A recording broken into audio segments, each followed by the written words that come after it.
Hello, everyone, and welcome to episode 3 of Red Dirt and Stardust, a Dungeons & Dragons 5th edition science fantasy western and pirate campaign. There is a soft warning for fantasy violence, but it should be tamer than the last campaign. So last we left our intrepid party, the group had been exploring the shipwreck of a ship that had crashed into the top of the mountain at the edge of town where the mines were. They found quite a lot of things and revealed quite a lot about each other's secrets and inner lives. And after a little bit, a sentry bird, which apparently was still functioning, alerted a set of mechanical dogs that came sniffing for them. The group decided to sneak up on them, but failing that, they launched an attack that went surprisingly poorly. After finally defeating them, and even more secrets being revealed, Caleb, Alastor, came charging back, and they could hear him in the distance, and that is where we pick up. You all are sitting in the middle of the wreck with these dog parts all over the floor made of metal, and you all are very injured. Yeah. Awaiting healing. You did watch as Jedidiah re-put on his Virgil disguise as he heard Caleb running up. And Caleb does run up. He also has two of the clerics because this is a small town. You, Caleb, and the two clerics that are with him are the only ones, aside from Father Hale, who are in the town. One is we lost Yofi. All right, we'll wait for him to come back. But coming around the corner is Caleb with the two other clerics. One is a dwarf named Georgina Helsip. She is, of course, a life cleric, and she's kind of a little bit on the young side, only about 19. She wears her hair in pigtail braids, and she does dress rather conservatively. The other one is Bartholomew Medina. He is a Yuan T who is also studying to be a life cleric. And he prefers to wear the robe. He's very sort of ceremonial, very official at all times. What kind was of a his little name? bit Bartholomew Medina. He's kind of a little bit of a he kind of almost has like a stick up his ass, just kind of that sort of personality of like very. Sorry about that. That is all right. Things happen. So he's very uptight about everything.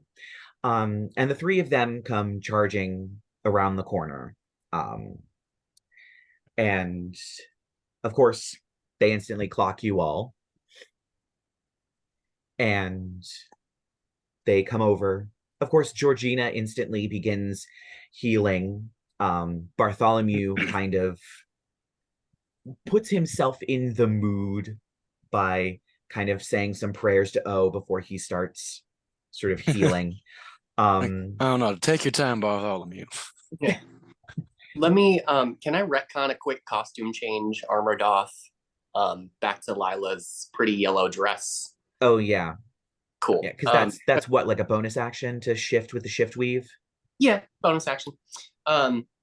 So I want her to be back like in the dress when they come by, and just so she can play like the whole like, oh my goodness, it was awful. I'm just so glad y'all are here. Oh yeah, and of course Georgina sees this and she instantly like, oh no, I'll help you. And she starts getting out like band-aids and she starts casting spells and that kind of stuff. And they all eventually get to all of you. So you all are going to receive. You each receive 9 points of healing. These are not very powerful clerics. I was only missing 3 hit points anyway. Oh, That's so I'm nice for you. very hard to hit compared to the rest of them. everybody else who nearly went down multiple times over the course of this encounter, I feel or like who did. when they all show up, like obviously we watch the illusion go back up. I just want Chauncey's gonna lock eyes with Virgil, and he's just gonna be like, "We should probably talk." Or he kind of just turns and leaves him half dead on the ground. And he's just gonna there's just this moment where he's like he's feeling feelings, etc. But then he just spies and he's like, "Oh god, oh," and he just runs over to Lovey May, and she went down, so he has to fix her. Oh yeah, so that's she what did. he's doing when everyone else is getting healed. Also, safe to say that my character. Oh, everything all right? Oh yeah, no. I'm sorry. That was above game. I was just like, oh no, Lovey May. Oh. Also, safe to say that Velantrios is not very keen on the whole being like helped by clerics thing, but he's going to take the help where he can get it. But while they're doing their thing, he's definitely staring at Virgil too. All right. So there are definitely two people staring at you, Virgil. But of course, do not meet Chauncey's gaze, definitely. Oh no. I'm not. I only had the stare down with him before the cleric showed up. Chauncey's he's just pulling out of his bag smith's tools, and he's literally popping open Lovey May's chest compartment, and there's little flashes and sparks as he spends his last spell slot to bring her back to life. Because that's how you bring back Steel Defenders. You got to spend a spell slot. Cool. All right. Well, Caleb does come up to you, Jedidiah, of course, still believing that you are Virgil, and just goes, "So what'd you find out here?" Well, it was a crashed ship, some kind. Dead UNT at the front, full of all sorts of mechanical thingamabobs that attacked us. Got us in a pretty rough shape, so I'm glad y'all are here. Can't quite imagine what any of this nonsense is doing here. Well, real at least mystery. Seems like no one of importance got hurt, so guess we can call it a day. Right. Well, gentlemen, if y'all will excuse me, I think I need to take Mr. Preachman down here to go get us a nice mug of ale. It's been a long day. It certainly has. I will definitely be heading back myself. I'm sorry, guys. I gotta run to the restroom really quick. I'll be right back. Velantrios gets up and stretches his limbs, and he's just taking stock of the absolute mess of grime and blood and stuff on his body. He's like, I'm definitely going to. I definitely need to wash myself off after all this. This is just disgusting. And you see Caleb kind of look you up and down in a slightly judgmental way and just goes, "I reckon you should, wherever it is you do that. Well, I'm heading back, and I will be reporting the good news to Father." You do that. Do tell him you were ever so helpful. Oh, I certainly will. And at this point, Caleb does literally just leave. The others do kind of follow, but Bartholomew is the one that follows pretty much immediately. Georgina kind of, who's helping Lyla, is kind of like, I'm Go in sorry, peace, Georgina. Thank you. And she hurries off with the others. And you are left in the shipwreck. What is it that you all would like to do?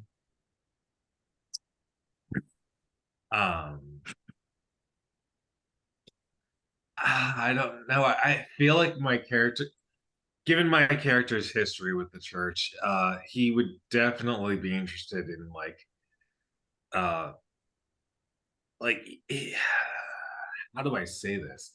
Like the whole situation with Virgil and hiding the fact that he's Jedidiah and the fact that he's part of the church and like just what the hell? Well, I think, all things considered, this could have been a lot worse. Now, I assume uh, any sort of favors the church can do for any one of you, I'd be more than happy to have a word with Father Hale. I'll be seeing you all. Wise words from a wise man, as always. Thank you, madam. At some point Chauncey just stopped breathing because like the smell of the blood was starting to get to him. Mm-hmm.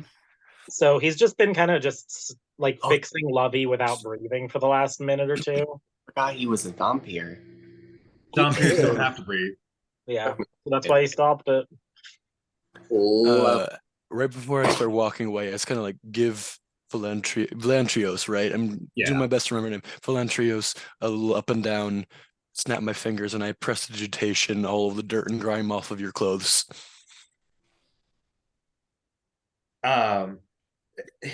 He honestly he feels a little violated by that. And he looks at you up and down as well, and he was like, that was deeply unnecessary. Before he walks past you. Velantrios, a little bit of advice from a worldly woman. I would highly recommend that if you intend on spending any more time around folks, that you perhaps brush up on your friendship making skills. It could come in handy. And with that, I'll bid adieu. Sorry, I didn't mean to interrupt you. But he doesn't even bother turning his head. He just continues walking and says, "That's why I live in the woods." Mm-hmm. That was sort of my point. It just keeps going. I guess he's gonna head back towards. Yeah, I'll walk side by side with the good lady of the brothel, and some people have no manners. I am telling you, they just don't raise folks like me. And I do want to have a little aside with you. We're all things cards on the table. I do appreciate you backing me up in the ship. Well, all cards on the table. Not everyone is who they say they are. I don't think I had any idea you weren't who you said you are, so I think I do look a little genuinely surprised. Just excuse me. It's a little tickle. Well, glad to know I'm not the only one pulling the wool over the town's eyes. Got a whole little what's the word I'm looking for? God, I hate when you're you have a name in your head and then it just woof right out there. Marcus, Elaine. Chauncey's just gonna get the head of the the guy on the Medea. Medea? No, in the movies Medea, there are times when the actor's actual voice will like jump out. Oh yeah, it cracks through. Yeah. I kind of want above game. Like I kind of want you to be a little bit like that. Like if they're overcome by like emotion or like something like that, like it might crack out a little bit. So you get the head of the Yuan tea. Yeah, I'm gonna wrap it in cloth, and Lovey May is gonna carry it back. Just like people don't need to see that. Yeah. Right. And I'm assuming you have the wanted posters for all of the other people. Corrigan. I forgot. Oh my goodness. I really forgot the name of these characters as if they're throwaway characters. Lawrence Clifford and Reginald Rattlesnake Ophidian. as we have officially lost the Virgil Buchanan wanted posters to fire. Right. Those are gone. All right. Yep. So I'm going to say you all make it back to town without incident. You all make it back to Drake's Ridge. There's definitely a lot of hubbub. Seeing as how there was a giant explosion off the top of the mountain that showered the countryside with bits of a ship. There's definitely a lot of talk going on in the town. Can I just just for like a little bit of flavor here, let's say like it's been a super eventful day, the townsfolk are a little riled up, they're kind of crazy, maybe something to help them relax would be kind of good. So at the time Lyla spent in the town, we'll say she's known for occasionally putting on a little show for the townsfolk. So let's say we do something like that, like before she retires for the evening, like pulls out her lyre, does a little, one of those sort of a deals, just to the mood a bit. Yeah, a vaudeville show, a cabaret show, something like that. Totally, yes. Yeah, at this point, because everybody came back unharmed, since Bartholomew is a little bit of a stickler for the rules and does have a stick up his ass. He does mention that Caleb was not as helpful as he said that he was, which of course Caleb did not like. But you all are kind of welcomed back into the town. And Teddy of the Salty Spittoon does end up saying that everybody can come to the Salty Spittoon to get a free round later in the evening. And of course, that is when you will do your lovely vaudeville or cabaret show. So is there anything anybody would like to do before you all go down for your long rest? I'm going to make a beeline to the smithy. And I'm just looking for Delmas. Okay. The smithy is open since you all make it back. It's probably about 1:30. I don't think you ran all the way back, so it's probably not going to take as long. Well, it will probably take longer. Delmas is the only person in the smithy. And he is currently, as he always is, banging dents out of the miners' helmets. He's currently whacking the dent out of one of them as you come into the smithy, and he kind of looks up and, what do you want? Clang, clang. I mean, nice to see you too. I figured you should know. I went up to that crash site with the preacher and the dancing girl and that weirdo in the woods. You just watch as Chauncey just opens up his bag and hoists the giant warhammer out of it and kind of just like hefts it once or twice, and he goes, "She's back." He's clang, clang, and he looks up and his hammer comes down and just punches a hole straight through the helmet. He then turns and just chucks them into the corner of the room and just...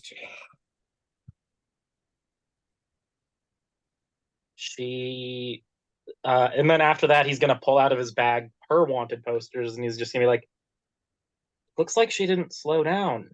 So I wanted to let you know before anybody else did."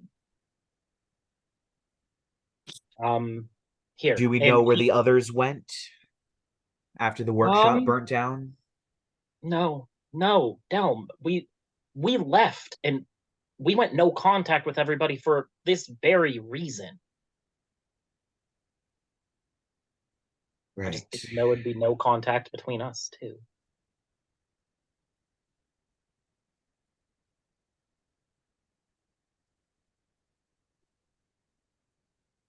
Well, I don't know what the fuck we're going to do about this. Honestly, Keep your guard up. I didn't want you to be unprepared. If I'm going to give these to the sheriff so that we can put them around town so people at least know a little bit to be cautious. And then he pulls out, he had that box of spare parts to make a bunch of those little mechanical birds, right? Mm-hmm. Yep. he's going to be like, I want you to take some of these. I know it's been a bit since we had to build them, but maybe you can set a few up around your workshop or the house just to make sure that you're okay. I don't know. I'm gonna keep it. And he divvies out like probably half of the boxes worth of build your own alarm birds to Dalmas, because he also doesn't think anybody else in town would know how to build them at this point other than him and Del. It would be you two that would know how to do it, since your apprenticeship, the first probably week or two of the apprenticeship was entirely about putting together the birds. Yeah, so he's just gonna be like, I think you can probably use these, Delm, but yeah, I wanted you to know, at least she doesn't have her hammer. Small mercies. I feel a little bad interrupting here, but can I ask, did you go right to Delmas's? Like right after all this happened? Probably, yeah. Dang it. Okay, never mind. I need a short rest. Oh, to get your yeah, to get my junk back. Oh, yeah. You can short rest while I'm at Delmas's elsewhere before we all reconvene at the tavern. No. That's what I'm doing, right? But I've continue. Yeah, that's all Chauncey's doing. He's just checking in, letting Delmas know what's going on, and he's gonna just put the hammer back in and just be like, just Delm, don't be safe, okay? I don't think I have another choice at this point. Thanks for that. Thanks for that bummer. It's not And my then these, I have shit to get done. And he pulls up another helmet and just starts banging it very loudly. Chauncey's just gonna like turn and walk out with his doll carrying like a lunch sack looking thing that just has a decapitated head in it. And yeah, we're gonna go looking for the sheriff. I don't know what else everybody else is doing. Okay, would anybody else like to do something before we go and look at the sheriff? Jedidiah would. Awesome. Okay. I would like take a short rest. Uh-huh. Take a little sit and get all my spell slots back. Maybe during that time, I'd like to ritual cast Unseen Servants, just so I have my little friend around. And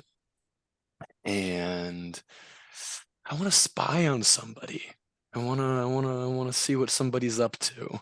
And I was gonna do you, but you've already had your little talk. True. We can say that maybe you think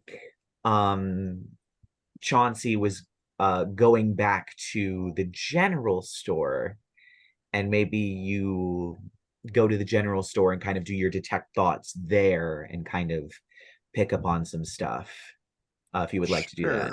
We can do that. All right. So yeah, you head to the general store and you start stealthing about. Are you stealthing about, or are you going like straight into the general store and just kind of pretending to shop? I was gonna use invisibility and Okay. try to stalk somebody. Okay. Is invisibility and invisibility lasts for an hour and requires concentration, so I could not use detect thoughts if I was doing that. I was just gonna try to listen in on somebody. Okay.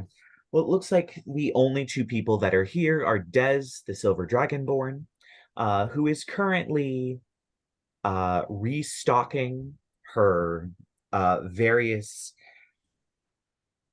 spicy jellies and jams and things like that, and hot sauces. She currently has a bit of hot sauce going in the kitchen. Being invisible, give me a stealth check. And I'm going to do a...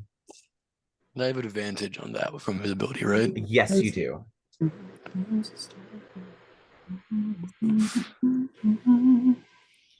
you kidding?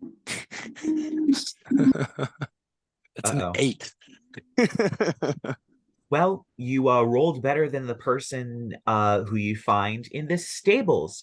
You find a very familiar half-orc girl in the Ooh, Gertie. stables. Ooh, I'm so You do know suspicious it's of Gertie. Gertie. You do find Gertie. Um, the She horses was have the apprentice of somebody I hate very much. yes. So you do find Gertie sitting on a pile of hay at the back of the stables. You do notice that she is scribbling away in a journal. Can And I the read over horses her are kind of shoulder? yeah, you managed to sneak over it. She rolled a 3 Hell and yeah, she has Gertie. 0 wisdom. So Hell yeah, yeah. she suspects nothing as you kind of peek over her shoulder. You expect What her to dark just be like secrets do you hold, Gertie? you expect, Oh, especially because she is a half orc, and there's kind of that, maybe a little bit of that sort of half orcs aren't the smartest sort of idea going around, since a lot of them use the natural strength that they have from being an orc to do things like be dock workers or other, people like that. So there's a part of you that might expect, bad, practically illegible handwriting, and maybe like she's journaling or like doing a diary. Interestingly, no. She has amazing handwriting. It's practically calligraphy. She is also very clearly writing a romance novel. oh my God.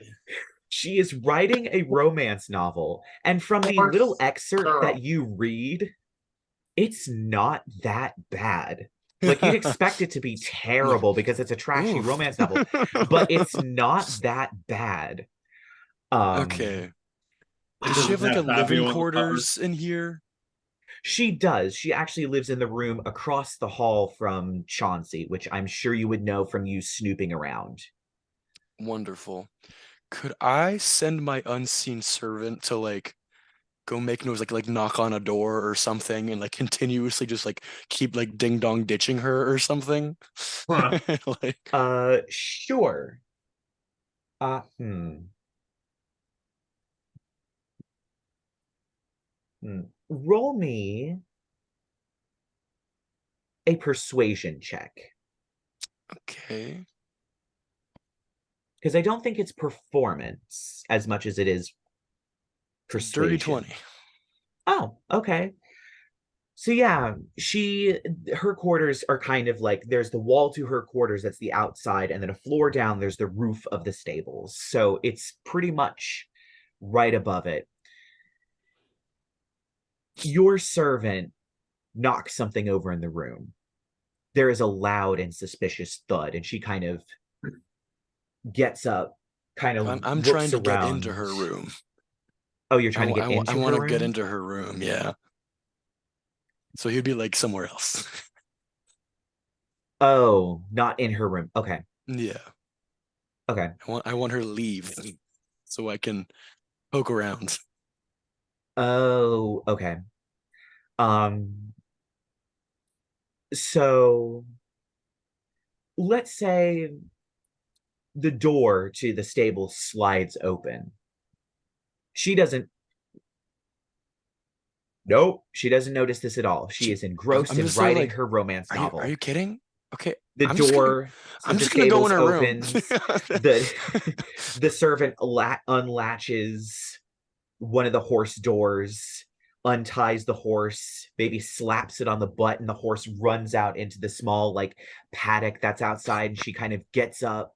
She hurriedly like shoves the romance novel journal under the front of her overalls and just dashes off after the horse. And yeah, you can just go straight in a Hell room. yeah. I walk up the stairs and I have like a brief pause of like I see the two doors of like one I know is Chauncey's, one I know is Gertie's. And I'm like, I am very curious about Chauncey's secrets, but also I'm a little terrified right now because we just had an altercation and we have a long history, and I'm kind of intimidated by that right now. So Mm-hmm. I'm like, no. I go into Gertie's room. Mm-hmm. All right. So make me an investigation check. I get +1. Are you kidding? rolling so bad. 5. Oh my goodness. So you head into her room, and it's an interesting room. It has pink wallpaper with like little green spots all over it and like perfect columns. It looks like some of that chintzy wallpaper. But as you get closer and kind of look at the wall a little bit, it's not flowers, it's little cactuses and little poses, um, in funny little poses. You look at her bed sheets. None of this is deterring me. I'm like, oh, what? I know you're hiding something, you monster. She has lacy bed sheets. She has a writing, like a full-on writing desk. Um, she has books on calligraphy stacked on this desk, and um in the middle of the desk she has a manuscript, and to the side you notice that they're hastily scribbled, but you can still tell that they are it's Gertie's handwriting. It still has that sort of, bit of Gertie to her. It's editor's notes about plot holes and possible spelling mistakes and things like It's her that, and it own is editor. a full manuscript. um There's got to be some kind of code in here. it is a full manuscript. I'm And pointedly looking for anything connecting her to Deacon, but I'm not sure if there's anything here with that. the closest thing is something along the lines of the title. As you look at the title of this piece, um it has several titles that have all been crossed out. They're like variations of More Than Friend or Kiss of the Dragon Rider or other things like that, and that's the thing that catches you. Dragon Rider. And you open it up and you find that it is also sort of a romance novel, where it is set in Ponderosa.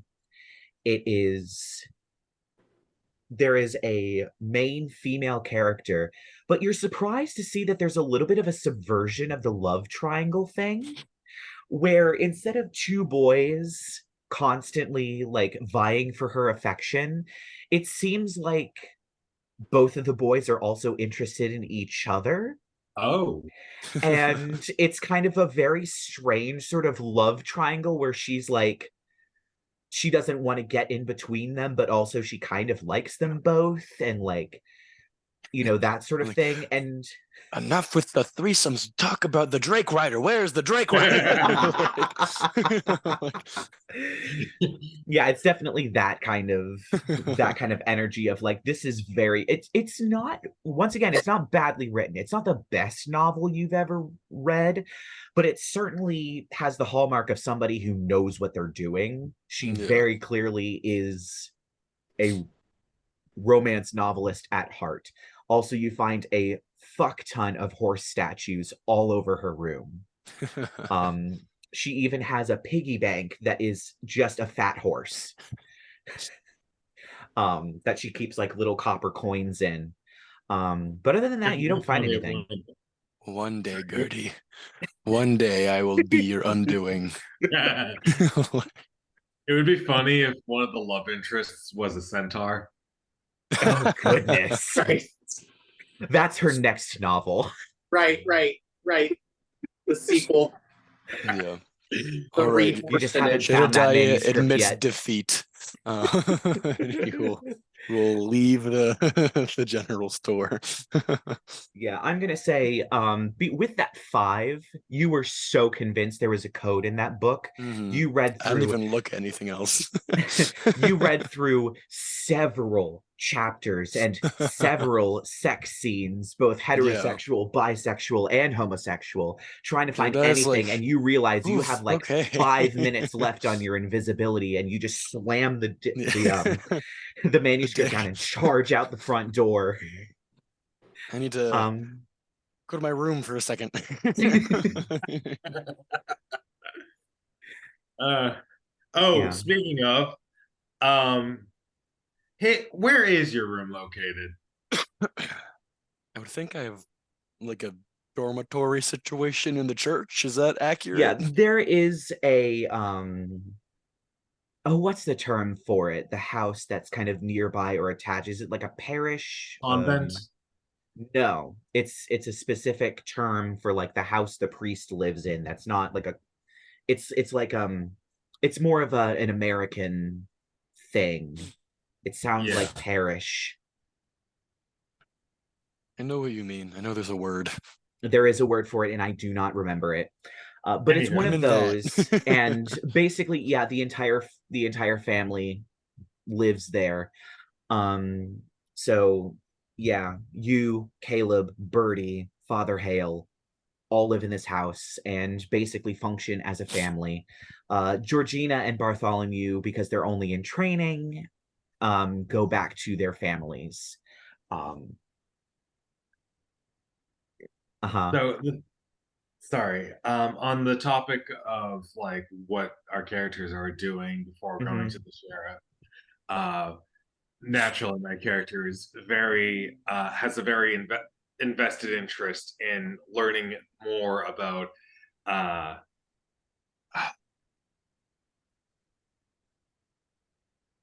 Virgil. yes, Virgil. Virgil's secrets. So I think my character would actually like do the whole spire thing again, but use it to sneak into Virgil's room to snoop around. All right, roll me an investigation check. Yay! No. Passive investigation. Nope, Um, just an actual investigation check. Roll a d20, add your investigation because you're actively looking. still got. Sorry, I accidentally clicked on the wrong button. Come on. Oh. So D20. Mhm.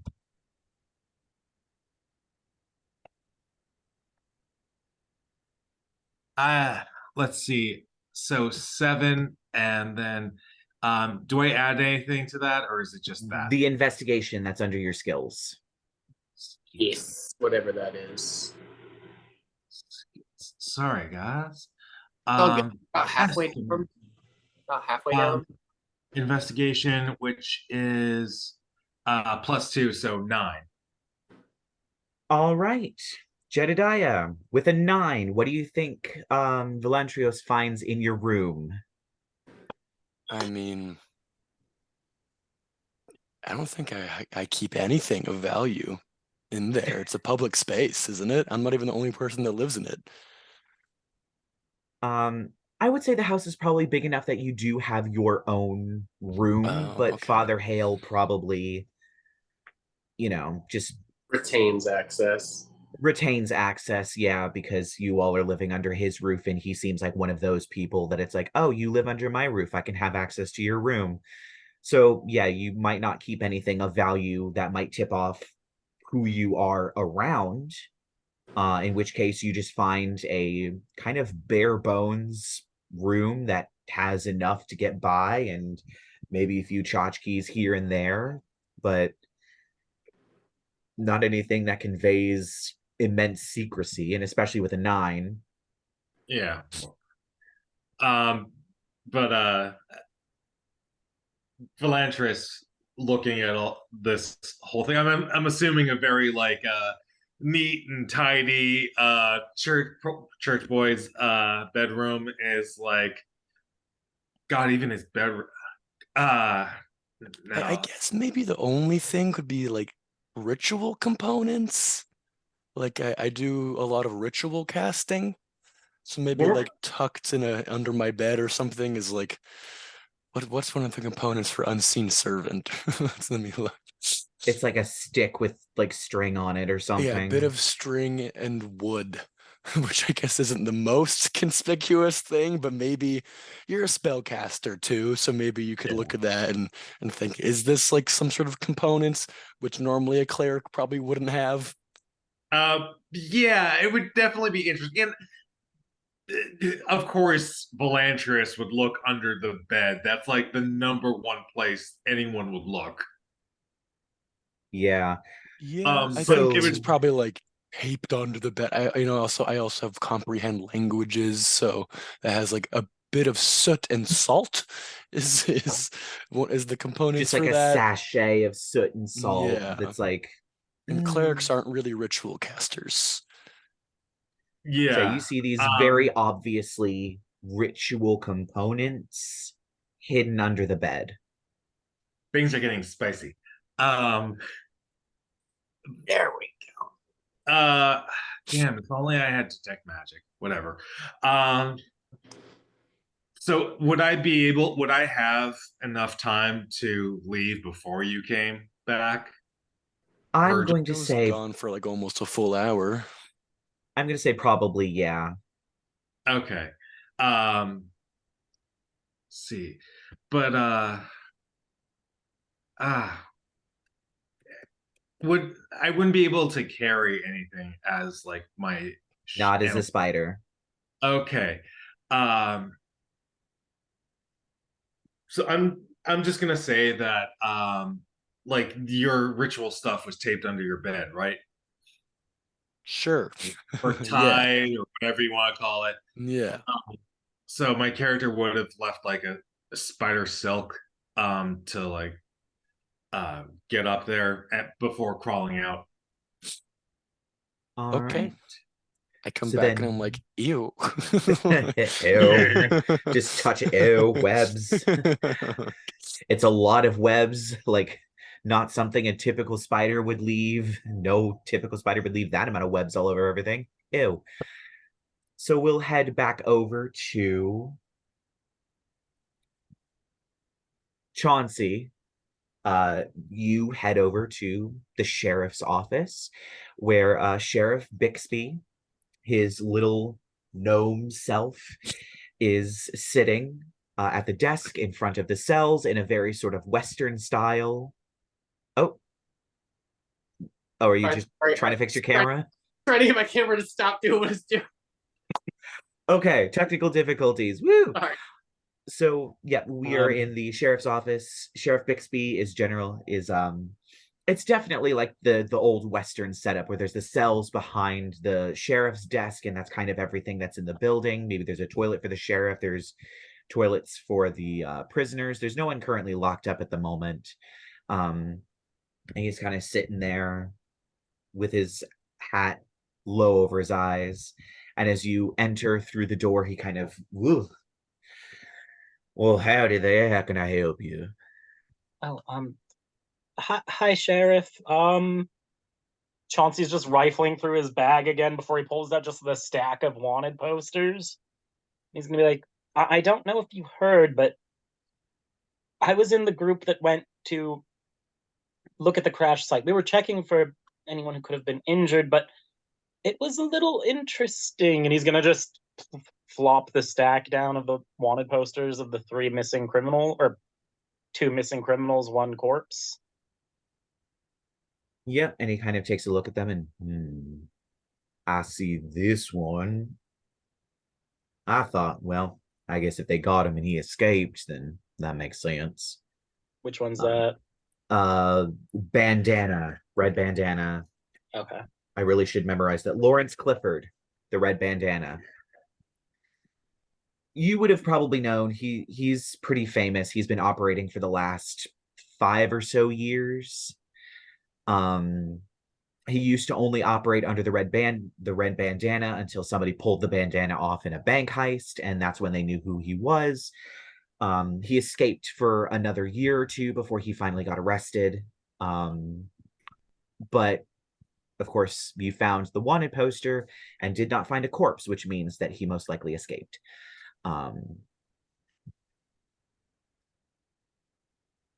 We did find one of them, and I I hope you're not squeamish, but he kind of like motions over to Lovey May, who just like flops the head on the table like it's a to-go lunch. Uh-huh. And he kind It's of still in the opens sack. it up and he does pull out the head and he looks at one of the posters. Ah, shame it's only 1,000 gold, but I'm sure we can give somebody some calls. I'll make sure to talk to Yvon, make sure she calls over to Creator's Hollow. Make sure you get that reward. It wasn't just me though. Um Velantrios, that tiefling who lives on the edge of town in the forest by the lake, he was there, and so was Lyla, and so was Father Virgil. Right. Well, I make sure that the reward gets sent back here for your little party. Anything else you'd like to tell me, or is this it? I mean, this is a law. I wanted you to know that there could, with where they crashed, they could be about. So you're the law in the town. If you need anyone to take a look at your, he motions to like the sidearm that he's famous for. I don't know if you've had to use it recently, but I can take a look at it if you ever need to, okay? All right, that sounds good. So I'm assuming you want me to put these posters up around town just in case someone spots them? It's probably, I think it would be safer for the town if they knew that these folks could be about. All right. And he sort of leans over, and I should have looked at the document again. Yells out, Billy! And you see the Goliath comes in. Hey! I need you to put these up around town. Oh, yes, sir, yes, sir. And he kind of picks up the, all over? Yes, Billy. Make sure you put them on the posts, not on people's windows. They want to look out on the street. Okay. And he kind of Maybe trots off. We might want to send a few to the nearby towns too, so they know, in case they don't. Oh, okay, you're gone. It turns out he pins all of them at the same, like all together on the same spot. Thank you, Sheriff. He does not. However, he does kind of put them up 5 and 6 at a time. Yep. In like several spots where it's like, great that they're up, but like, okay. Some are sideways, like upside not down. The brightest. He's not the brightest bulb in the package. Listen, he put him up. Okay, yes. Well, Chauncey, I thank you for that. I will definitely make sure that my idiot sidekick here keeps an eye out, as well as I will, and I will certainly send copies to the neighboring towns. Thanks, Sheriff. Reminds me of Mongo from Blazing Saddles. Oh, yep. Chauncey's gonna like do a quick little bow that Lovey May mimics perfectly before the two of them turn and leave in sync and in unison. All right. Love it. All right. So later that evening, as the sun begins to set, Teddy from the spittoon, the salty spittoon, starts handing out the free drinks that everybody is entitled to. People start lining up. Additionally, they're lining up for Lyla's little show. The piano player is in place. But before you go on stage, Teddy actually does approach you with a small package that is wrapped up, and he hands it. Earlier, that woman that came in this morning, that you had a conversation with, she came back and she left these for you. Fascinating young woman. Just set those over there. And could you help me with this strap right here real quick? Sure. And as he kind of flips it over a little bit and sets it on the table, and you see scrawled on it in glowing font that you are aware that only you can see is the phrase, "To many more adventures." before it fades off the package. Okay. And so wait, so is this happening like up in her room, I guess, maybe? we can say yes, that's happening in your room. So you have Like- that. So he kind of set that on your makeup desk while he kind of inexpertly pulled your corset and kind of, you know, he didn't ruin it, but he certainly pulled it a bit too tight for a moment. You had to like release some of it a little bit before he tied it back up. So that is going to be an item. It's going to be your Card Sharps deck. That is from the brand new book that came out recently, not to date the video or anything. But that is from the brand new Book of Many Things that came out. You should be able to find it on D&D Beyond. Oh, sweet. Okay, then I can maybe just add it as an item here. Yep. My inventory. Cool. All right. Yeah. Continue. Mm-hmm. Awesome. Oh, so let's say she, Teddy, goes on his way. She dismisses him or whatever, finishes getting herself ready, opens the thing, and how neat. We'll file that away for later. Mm-hmm. Yeah. She, by the way, just for flavor, she's going to put on a performance of Anything Goes, is what we're going to be doing for this evening. Of course. Of course. Yeah, because I have to do the song. Yeah, and the piano player is ready with the music. Love it. Poor little 19-year-old girl from the town who's just the music gets set down in front of her and she's excited for a moment and then she's like, not again, not again. Also just a little bit to develop, I guess, how Lyla would behave as she's, there was a time while she's doing the whole, she's gonna put on actually activate her Fey presence and try to charm of course. people as she can, really, really gather the fans, the adoration. Yes, definitely. And I'm gonna say that it works because the people of the town know you. They know you put on a performance, so it definitely works. From the coppers and silvers that they end up putting in the little bowl that Teddy puts out for you. Actually, roll me a d10. That I can do. And if you roll a 1, roll it again. D10. I should have brought my rainbow dice down here. I definitely just hit roll. Did anybody see that roll result? Not yet. I don't have D&D Beyond open. What the actual fuck? It's not rolling. Give me 2 seconds. I'm gonna go grab my die. All right.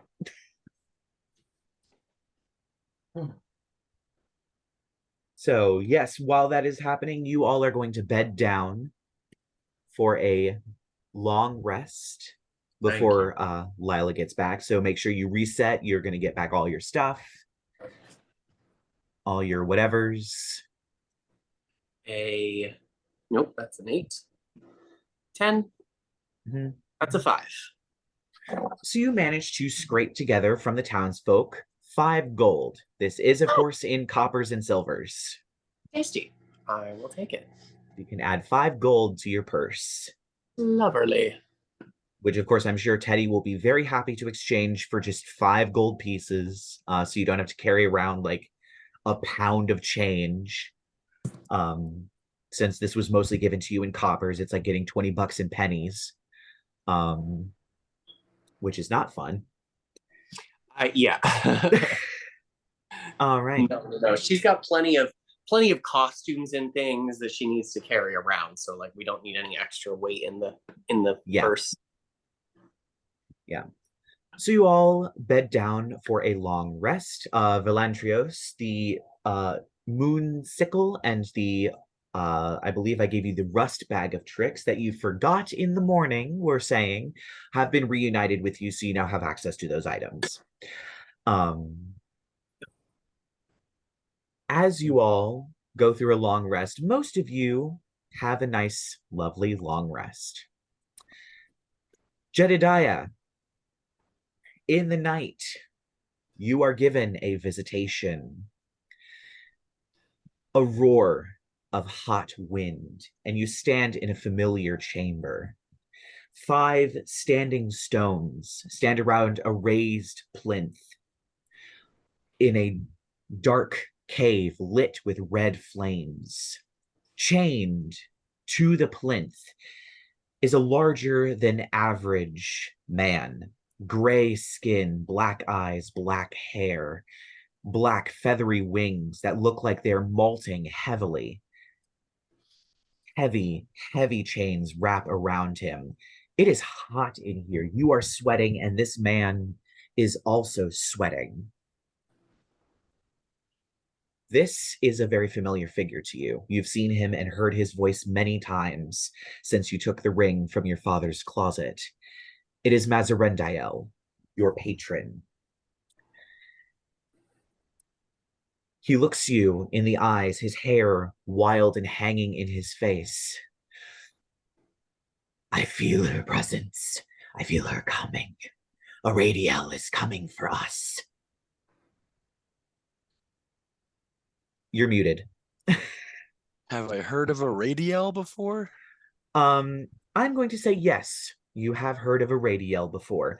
Aradiel is Mazarendael's sister, who is not a fallen angel. She is still a full angel, and she is within the army of Mount Celestia. All you know about her is that she hates Mazarendael fiercely.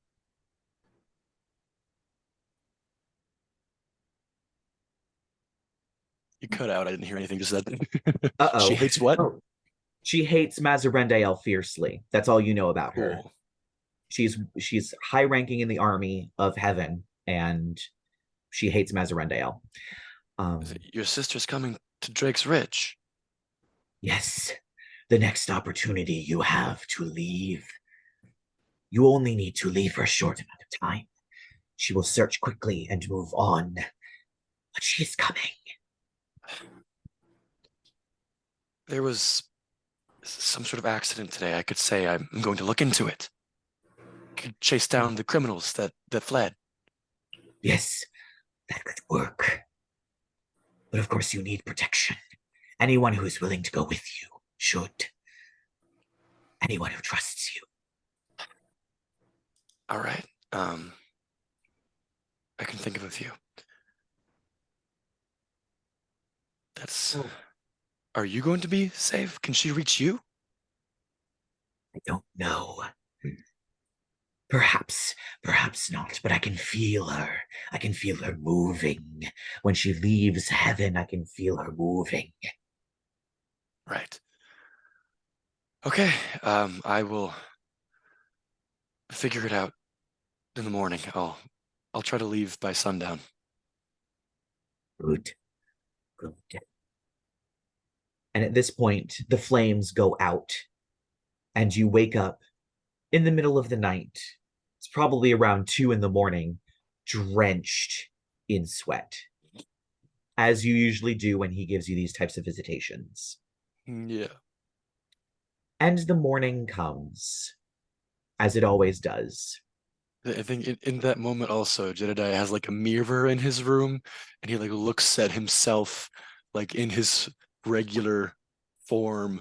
Right. He's like, and he just has like a moment of like, sometimes I don't even recognize myself. All right.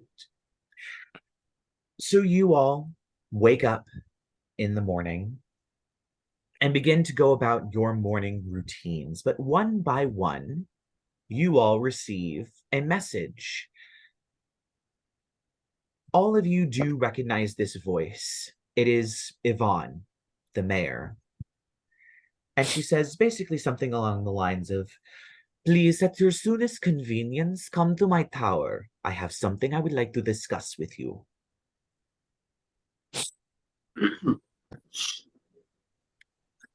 Okay. She is ever so slightly Russian for some reason. Me? I can actually do that. That's my just above game, really fun, really quick. I have tags like for each of my little personalities, like that I have. Oh, like little ins for their accents. Yeah. Yeah, yeah. And I was like, wait, I can actually do the what too, man. Okay. Yeah. I think pretty much every morning Jedidiah will summon his unseen servant just to have around in case he needs it. Okay. Oh, How long does Unseen Servant last? It lasts for an hour. Okay. So you have it for like a little bit of the morning. Yeah. I'm gonna imbue heroism. Oh. All right. Put on my face and Very I true. walk out. Literally. Chauncey's I do- attuning to the giant maul. Blessed yeah. morning. Blessed morning to you all. Yeah. As you do, I'm going to say, because you're an artificer, you have a little bit of a better understanding of attunement and the magic that flows through magical items, seeing as how you basically make them.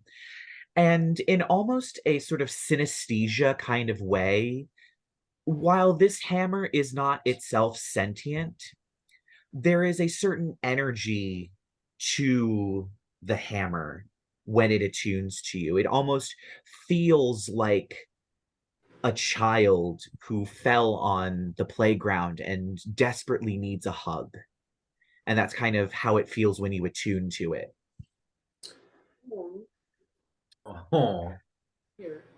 It doesn't actually have any sentience, so this emotion isn't real. It's kind of like how, you know, when a synesthete experiences, you know, their sort of thing, it's not real, but it is certainly comforting to almost kind of in some part of yourself believe that this hammer is a child that needs to be comforted from whatever Corrigan has done with it. And you have attuned to the Pyre Mall. Mm-hmm.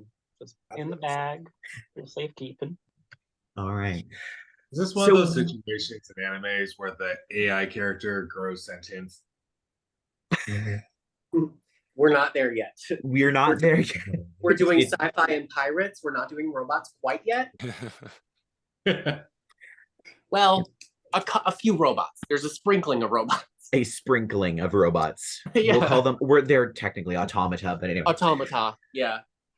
So one by one, you all make it to the tower at the mayor's house.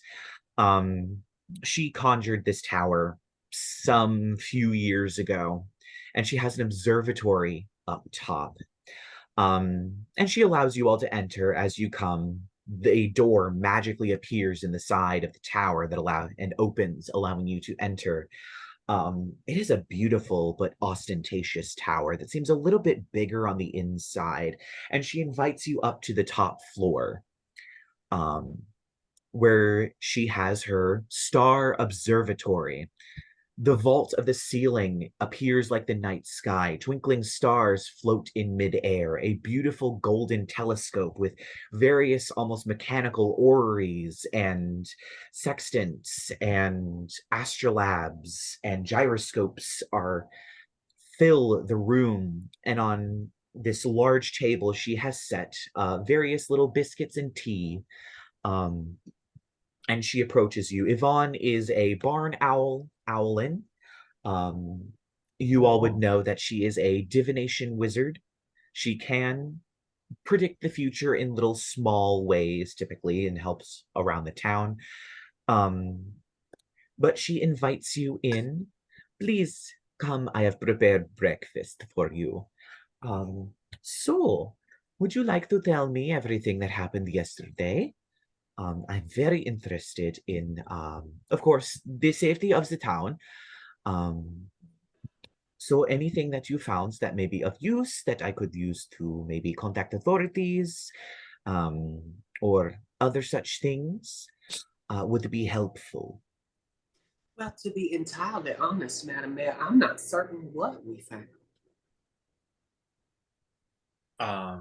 Velantrios would definitely be interested in all of the astrological stuff. It would put like an awestruck smile on his face. But as he would like continue to look at the stars, he would be like, "We did find we did find a shipwreck and some mechanical animals. Ah, Yeah, yes. yes, and it appeared to be carrying at least a few crew members, although no idea where they could go. We did, unfortunately, stumble across a man who appeared to have been deceased upon impact. Yes, Sheriff Bixby did tell me about this, and I am going to, at some point this morning, contact the proper authorities so that we can collect the reward.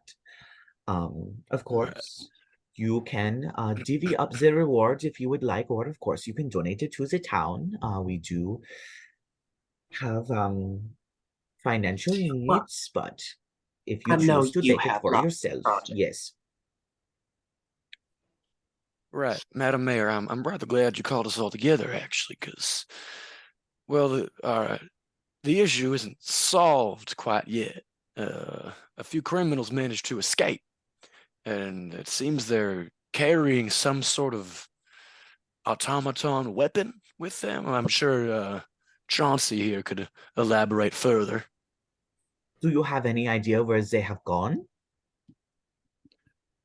At the moment, no, but I'm confident that we could put together an investigation. With the great ode to guide us, of course. Of course. Of course. Chauncey, could you tell us about whatever automaton doohickey they're carrying around? Oh wait, above game it was, what was it again? It was a A tracking big system? murder owl? Oh, the giant murder owl. Big Yes, the murder. giant murder owl that shoots lasers. Okay, yeah. So okay. Chauncey's just gonna be like, I mean, it was a bold new design that Corrigan had apparently come up with. He's gonna, with magical tinkering, because artificers can do that, he's just gonna make like a little like iPad screen pretty much, except it's high fantasy iPad screen. And he's just gonna flick through pictures of like schematics. He's like, I took a couple minutes to study some of the notes or that I had picked up, and it's going to be a flying death ray that whoever controls it can just program to do what they want. It's probably not good. Oh dear. Ooh, oh my. Well, they clearly must have taken it somewhere. It sounds like it was on the ship, and that they are in possession of the murder owl. Though really, it was a jail that commissioned it, which, I mean, that does sound like a violation of the prisoner's rights to just be constantly stalked by a giant murderous automaton. If not saying that it's better that these I'm gonna stop now. Right. What my friend is so eloquently putting together here is it would definitely be in our best interest to collect this automaton and do our best to capture these criminals as well. Very true. Do you have any idea where they have gone? Do you have any routes or maps or plans that Do they have? Didn't they had a destination, right? Yes, I will say you of course would remember in the notes of the various files they mentioned that they were trying to find a god flame or gold flame that was held in the Shadowfell system. In order to power these devices practically eternally. You did also find a tube that presumably had a map in it that was also tucked in Right. that. You did also they did also mention a ashen hold within the Shadowfell system. We have reason to believe they were headed towards the Shadowfell system to an ashen hold. We found a map that we can take a look at, but they're looking for some power source. Oh, interesting. That is not good. Very few ships go to the Shadowfell system. But there are many dangers there. it may be hard to find a ship willing to take you, but I can start calling. In the meantime, if this is your plan, um, we can take a look at the map to see if they had any plans of other places. But it would well, you would probably have to do a few favors for the town to of course. But that should not be a problem. I could perhaps call in a few favors. Right. So did you find a map or Chauncey's files gonna or pull the map out of his bag, and it's obvious like this map tube is too big to fit in this bag. yes, Is it just like comically like Nanny McPhee or whatever? Mary Oh God, Poppins. Mary Poppins pulling stuff out of her bag as Chauncey just Mhm. pulls out a map tube and unpops it and drops the map on the table. Yeah, and Yvon unrolls it. And there are definitely a lot of destinations here. Most of you have not seen these types of maps before. Sailing is kind of reserved for sailors and sailors' apprentices, and those sorts of people, basically because sailing can be so dangerous, especially in the vortex where all of these places are. But you do see quite a few locations. In the center, there is a very large skull. This illustration seems to be illustrative rather than a specific map, like with default distances. It seems that these places move around somewhat and orbit each other. So there is Mogud or Modgud, which is a large skull that appears to have a city and a river running through one eye and out the other. Cool. There are the Tides of Woe, which seems to be on the southern side, that has a location that is marked as Skullport. There is Duskhold, which appears to be a city that is near that's kind of on the other side of the Tides of Woe, that kind of border on its shores as well. There's a strange, very, very tall, what looks like a gate that is literally marked the Dark Gate. There is the Blackened Oak, which is a huge tree that seems to be growing just out of the void. There's the Funerary Belt, which is an asteroid belt where as you look, you see on the little stones, some of them have like graves and gravestones and mausoleums on them.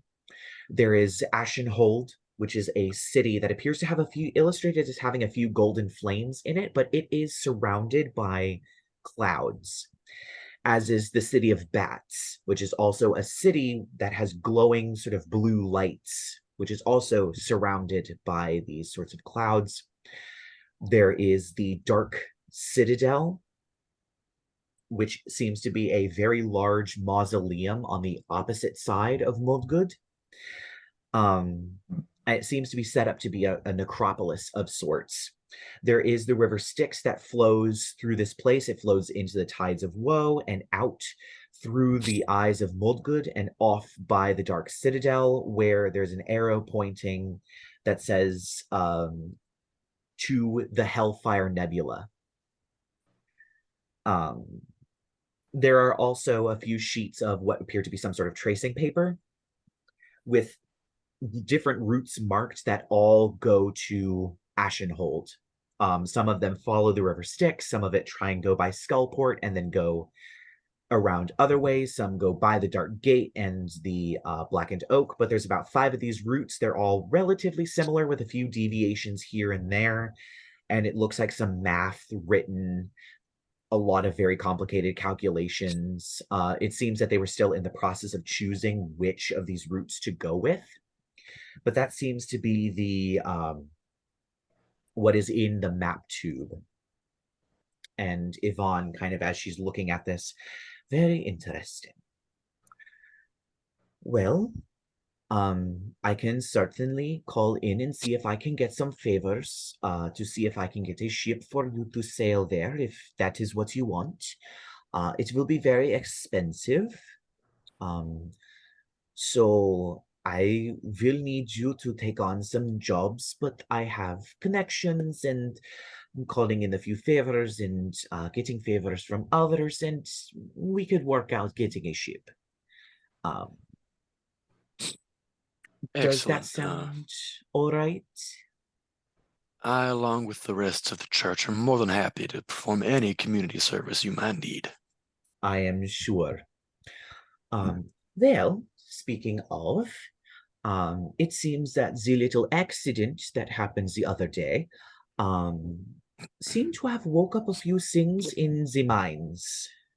So since you all fought off the automata and apparently two mountain lions very expertly, if it would not be too much trouble, there are a few things in the mines. They should not be too much trouble, but they are a lot of trouble for the miners. It is, I believe they call them the rust monsters. They are not that big. And also a poor creature. I am saddened by what must be done to it, but a Xorn as well. That must be dispatched and put out of its misery. Well, Madam Mayor, I do have to be honest with you when I say that I had a fair bit of trouble myself yesterday, but I think I have a cousin who could probably help you out with that. Send one of these lovely young folk down to the cottage at the edge of town. He'll meet you there. I'd be happy to do so. I can gather them. All right. Well, the sooner that you do that, then I do have news of another place, but if you change your minds, then I will put it on the back burner for later. But if you could head to the mines and deal with the creatures, that would be wonderful. And it will be the start of your favors going towards hiring the ship. Sure, sounds like fun. All right. Well, it is very good talking to you. I will get into contact with the person who is asking for our help while you deal with the creatures in the mines. And I am going to have myself a lovely long bath. All right. So afterwards, she kind of lets you out. What all would you like to do now that you all have... Well, above game, Lyla has to run to the cottage at the edge of town now. So. Of course. Of course. So she's gonna gather some of her things and re-navigate herself, like trying to go through the trees, stay out of view. Give me a stealth check then. Oh yes, okay. I'm This is gonna what speak happens into when your you make mind these and I'll say, declarations. when should I come by to pick your cousin up? Oh, I'd say he should be ready in about an hour. Good. Oh, I get it, cousin. Okay, hang on, I gotta find my thing again. So let's say, well, first, before I leave Lila's quarters, we'll say make myself look like one of the townsfolk, like just a generic-y type of person. Will be Sure. shape changed, so I have advantage All of Yes, I deception. will Which give would you. be I will. exact I will opposite. actually give you advantage on that stealth check. Oh, If cool, you're going to cool. change into somebody who does not look like Lyla. Yeah, let's do that. So where's Amazing. sorry, my face is really close to my camera right now. I just realized. It'd be Okay. hilarious if it just ended up being Lyla with a mustache. While that's happening, Virgil just kind of like glances at Chauncey and very like awkwardly, and then just like pointedly looks away and walks away. What the hell? Velantrios looks at Chauncey and then at Virgil, and he's like, "What the hell was that about?" It's a long story. Am I supposed to follow him? Is that what that meant? I have no idea. That's a 22, by the way. Okay, yeah, Wow. you are racing through the trees, leaving barely a snapped twig and a shifted leaf. You are charging to the cabin at the edge, and you make it there. Look at your pocket watch. You made it like 2 minutes earlier than your fastest time. Your heart is racing. Um, Um, so that happened. Velantrios, would you just excuse me? I think I'm gonna go try to talk to him. Okay. I'll meet you at the cottage in an hour. I think that's what we're doing. Meeting at the cottage in an hour. I believe so. Okay. Yeah. Sorry. And you just watch Chauncey and Lovey May trot after the direction Virgil walked in. I'm gonna like watch you walk after me. I'm gonna speak in your mind. What are you doing? Like in Jedidiah's voice, like, are you following me? What are you? Stop it. Can I respond to you? Yeah. Chauncey just kind of stops mid stride, which of course stops Lovey May mid stride. He's like, "What, Jed? What the fuck?" What does it matter? Okay, it's been a while. Hey, how's it going? Yeah. Is my character the only one without a secret alias? yes. I don't have a secret alias. I just have Baby. secrets. Yes. Chauncey's just like, I thought you wanted to talk. He kind of just like, what do we have and to then he talk just- about? Nothing. There's like no my radius for telepathic speech is like miles, by the way. So no issue yeah. of like going back and forth. What is there to talk about? I don't think there's anything. We haven't seen each other. We barely know each other at this point. We're almost strangers. You can't detect emotions, can you? No. Okay. Oh. He's just Chauncey's. Oh, you're right. I'm sorry. And can you get out of my head, please? Yeah. Okay. See you in an hour. And you feel the connection sever. Yeah, and Chauncey's just like, he's gonna go to his room and scream into a pillow for the next 45 minutes. Yeah. So we'll say, I guess, that Chauncey is the last person to saunter up to the cabin at the edge of town. And you all make it to this cabin. So, who do they meet? So, y'all will come across.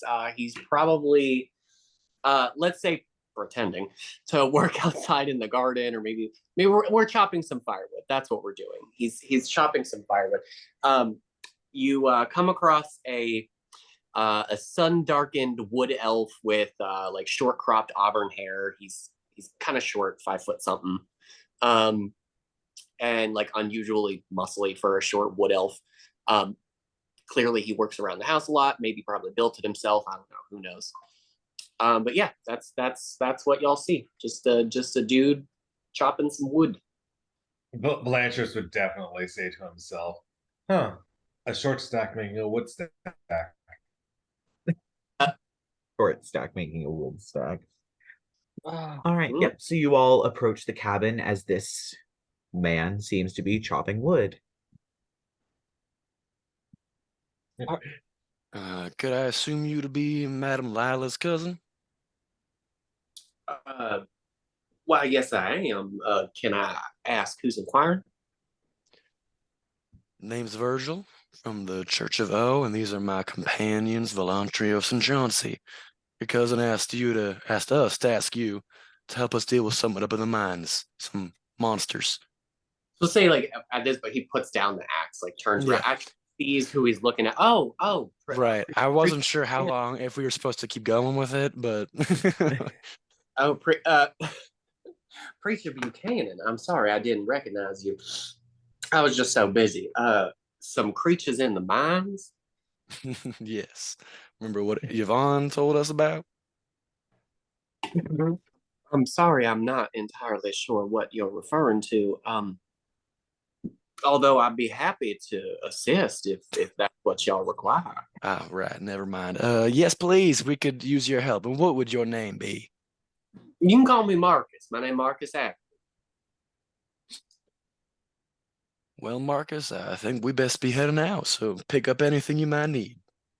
I think he's maybe just gonna grab the axe and like sling it over his shoulder and head on out. Do I have my leather armor on? Yes, I do. Okay, cool.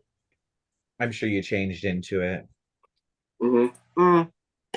No, if you'd like, Virgil and or Jedidiah above game, if you do want to try to figure out like that this is the same person, you can, but you'll have to avoid beat a deception check. I'm sure you're excellent at those. Yeah, but I would like to try. Yep, roll a contested check. I'm doing investigation. It would be perception. Active perception. Yeah, it would probably be perception. No, it would be insight. You're right. Insight. It is. I still have +2. 11. 18. Yep, this seems like a different person entirely. Right. Your suspicions were off. Well, I best be on our way then. Just as a little like flavor, also use personalities kind of sometimes also don't really remember that they're, you know what I mean? It kind of it depends on how long you has spent wearing that face. Like they may become more real than the other people, you know? So is this less of a disguise and more of like a multi-personality thing? 100%. Yeah, you can essentially think of you as somebody who has DID, but also can change their shape every time their personality changes. Okay. Basically, yeah. Like, what's his name from that movie? Yes, I know. I'm still like thinking of you as Roger from American Dad. That works too. Also, that's a lot better. Pretty much, it's a little bit Roger from American Dad and a little bit James McAvoy. That movie. Split? Yeah. Split. Yep. Okay. Thank you. Yeah. Yes. That. Yes. Little bit Split, a little bit Roger, and a little bit vaudeville. Of course. Which I guess is also just Roger. As long as Stelio Cantos doesn't make a show. Oh God. Okay. We just hear the music in the distance. Well, you does have a Stelio, but you haven't met him yet. Oh, anyway. Interesting. Okay, anyway. So you all, in probably like a 45-minute walk, make it to the mine. And there are a lot of miners hanging out around the entrance to the mine. Clear that they can't work, sitting down with their pickaxes. They're all sort of a lot of them are eyeing their lunch. It's definitely not lunchtime, but a lot of them are eyeing their lunches just out of boredom. As you are approaching, you are approached by a Dwargar woman with a pixie cut, heavy sort of armor, and a very large enchanted looking pickaxe that might be made out of mithril over her shoulder, as well as a dwarf wearing beautiful robes and carrying a book, and actually has a crown made out of ore on his head. Most of you would know that the dwarves have a particular facet of their culture that is somewhat shamanic in nature, and where they can talk to the rocks. These are called stone speakers. It's kind of a very big part of dwarven culture where most mines don't operate without at least one, just because the dwarves are very good at mining, and so you definitely want them on your side, and that part of their culture comes with them, and almost kind of like a Santeria kind of thing. The culture of the religion of O kind of mixed a little bit with this sort of stone-speaking shamanic tradition to create this new sort of facet that dwarves kind of sort of tacitly belong to, that has sort of that reflection of the dominant religion, but is definitely has that undercurrent of an older faith. Sort of like the difference between Christianity and Catholicism. Basically, yeah, kind of something along those sorts of lines. He is a regular dwarf. And coming up, this Dwargar who has sort of dark purple skin and white hair with hints of silver comes up. Well, I'm assuming that you're the ones that were sent by Yvon that I was told would be a raven. The name's Sybil Jenkins. I am the director of the mine. And this here is Cletus Sampson. He is our resident stone speaker. Pleasure to meet you. Good to see you, Speaker Cletus. And he nods and says, "It's lovely to meet you too."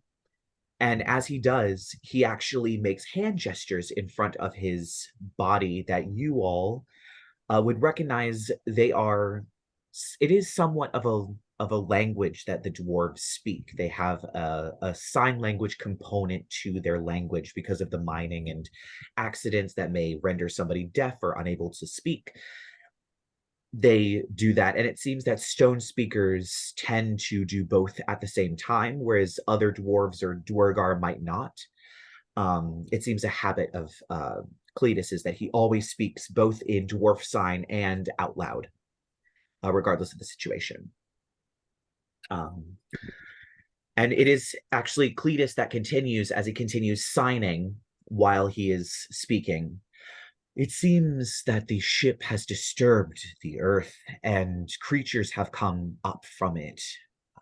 I'm sure Yvon has told you. We have trouble with some rust monsters. They have rusted quite a bit of our equipment, making it inoperable. We salvaged as much as we could, but they are still in the entrance of the mine. Deeper down is a Xorn, who sadly must be dispatched. When they are on the plane of Earth, they are coherent and can speak and make deals and conversation, but when they are here, they are ever so hungry, and they consume ore ravenously and cannot speak at all. They are like beasts. The only thing is to either send them back, banish them back to their home plane, or in the absence of the ability to do that, they must be killed." And there's no way we can send him back. At the moment, it does not seem there is a way. The people powerful enough are too far away, and the ones who may be able to do it can only bring them here and bind them, not send them back. We already asked Yvonne, and she does not have the power to do so. Well, sounds like we have our work cut out for us.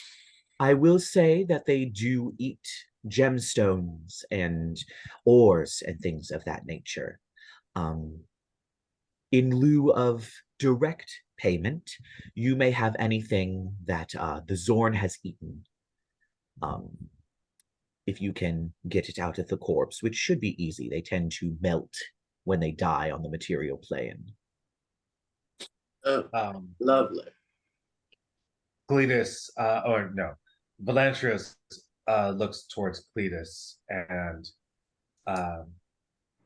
he says, "Cletus, don't you have any metals or gemstones that we could use to lure it?" Not to hand. It is currently eating much of the silver. It is able to dig the silver out of the rock. To a Xorn, rock is nothing more than butter or thickened jelly. They dig through it with such ease. Distracting it with gemstones might not last very long, and you might get hurt. A direct assault upon seeing it is probably the best option. Well, then I suppose ain't no use wasting any more time. Seems like it. Well, we'll either come back up victorious or be dead, so see you soon. Tell our story. No. So as you all begin to head towards the entrance to the mine, you do see, particularly Chauncey, you do see a man who you are fully aware of. This is Leroy Fisher. He's a half-orc miner. He is also Delmus's current, hesitate to say boyfriend, but definitely someone who he is at least somewhat romantically involved with. And he kind of locks eyes with you, and he kind of gives a little smirk and tips his helmet and says, "Howdy, Chauncey. How's Delmus?" I wouldn't. I should. Wouldn't.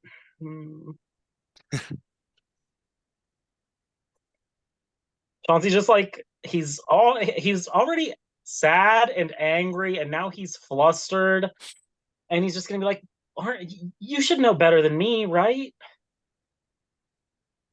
I don't know. Maybe I do, maybe I don't, but I can tell you this. Once you go down there, I'm probably going to head over to Delmus and get my helmet polished. And he gives you a little wink and he laughs, and some of the other miners laugh along with him. And he actually at that point does get up and leave. The job being done, essentially. Velantrios is just like, what a dick. It's fine. Everything's fine. It's fine. And you just see like Lovey's just like she's just In attack mode. she's in attack mode, and she's just about to turn around, and he's like, we're good. Chauncey puts we're- Lovey May in attack mode. We're calming. We're calming. Oh wait, If we're gonna go down there, everybody, one of you, whoever can use it, he just pulls out his shield from yesterday. He's like, I really don't want to watch all of you, or well, apologies, Marcus, you weren't there, but they're really not that good at fighting. So one of you guys take this, okay? And he just holds out his shield. He's like, trust me, it's stronger than it looks, and it's this button-shaped targe. So if you're familiar with what a targe shield is, it's just a small circular shield, but this one's literally shaped like a giant button, and it's made of like lacquered polished wood. And he's gonna be like, one of you, maybe Virgil. Virgil, can you use it? Do you know how to use a shield?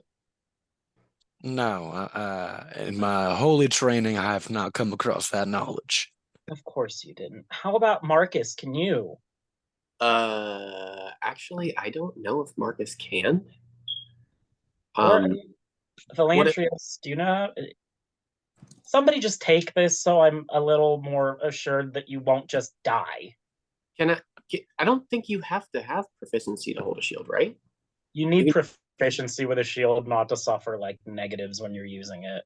Oh, sadly, yeah. I don't think I don't think any of our characters would have like reason to have experience with shields. You, Velantrios, you have shield proficiency. You're a druid.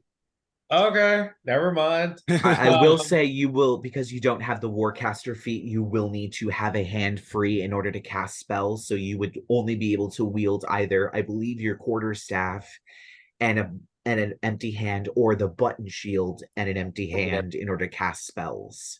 Yeah, but you could use it. So Velantrios is just going to take the shield from Chauncey. Thank you. And he's going to keep the other hand available, and he's like, thanks, Chauncey. Though I have to admit, I'm not sure what good a metal shield will do against a rust monster. It's not metal. It's made out of polished, lacquered, pressed. I mean, the technique is it's this really old technique that I learned from one of the books that my eldest sister showed. He's just like over explaining how to make a wooden shield harder than metal. When Yeah. you use the shield, you get +3 to AC because it is infused with plus defense. So How do I yeah, apply them? you would if you're choosing to use the shield, you just add 3 to your AC. So whatever your What- AC is, just remember it's 3 higher until you stop using the shield. And Right, Chauncey's where- AC is now going to drop by 3 because he's not going to be using the shield. Oh. Yeah. And also, it's a wooden shield, so you don't need to worry about what happens if you get hit by the rust monster. Oh, very true. Where's AC? It should be at the very top of your character sheet, like in the middle. Yeah. And you Armor- don't need to armor- attune to the shield because it's just a magic item I made with an infusion. Yay. Doesn't require attunement. I'm gonna pull my hammer out and be like, "Can we go kill something, please? I feel like I need that right I think now." that's a splendid idea. I just, All right. I don't know why he's so mean to me. I'm not. All right. Well, So you I don't go know ahead. anything about any of that. So. So you all head into the mine.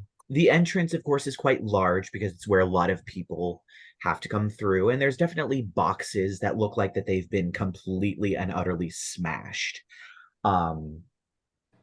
There are also pickaxes that are, the heads are covered in rust. And some of them look like they've had bites taken out of them. There are also metal shovels that have suffered the same fate, scattered all over the place. Well, it appears this ain't gonna be doing me much good now, is it? He says, just kind of like looking at his axe, like. Mm-hmm. I'm gonna use my free daily casting of Gift of Alacrity. Yes. Yeah, I'm gonna use that on myself because I don't Of like these course. people enough yet. I gave someone a shield. That's enough goodwill for the day. All right.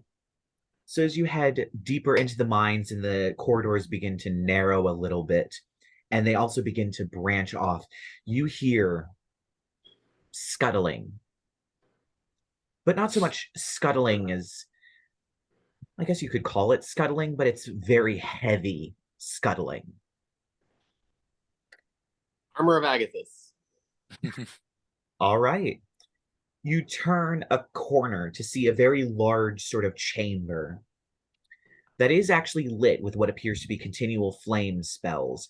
And in the center of the room, kind of walking around, scuttling around, sort of digging through boxes that are there, making high-pitched sort of buzzing noises, are these creatures. They look like they're somewhat like crickets, somewhat like cockroaches, but they have these long tails that fork at the end where it looks like they have 2 feathers made out of copper. These creatures look like they're made entirely out of copper. They have a hump on their back.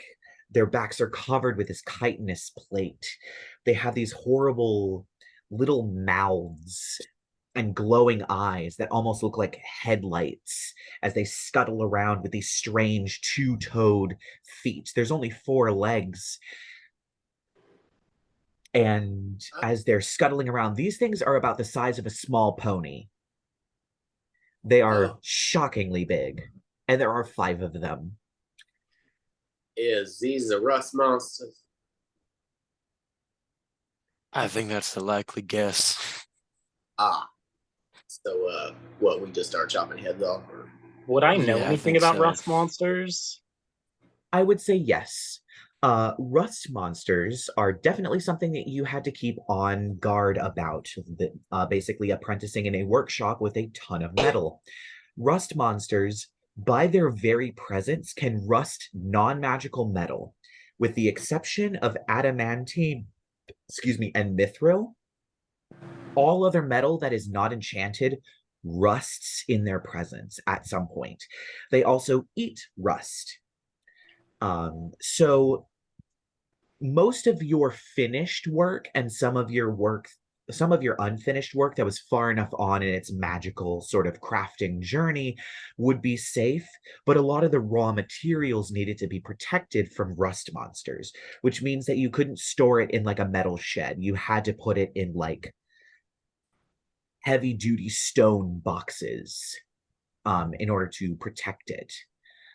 Which, of course, these miners clearly didn't do. They've just put everything in wooden boxes, which these things can very easily just scratch and rake and rip apart to get to these metal objects that they're very clearly rusting and then eating, which are mostly pickaxes, shovels, buckets, kinds of things that miners would use.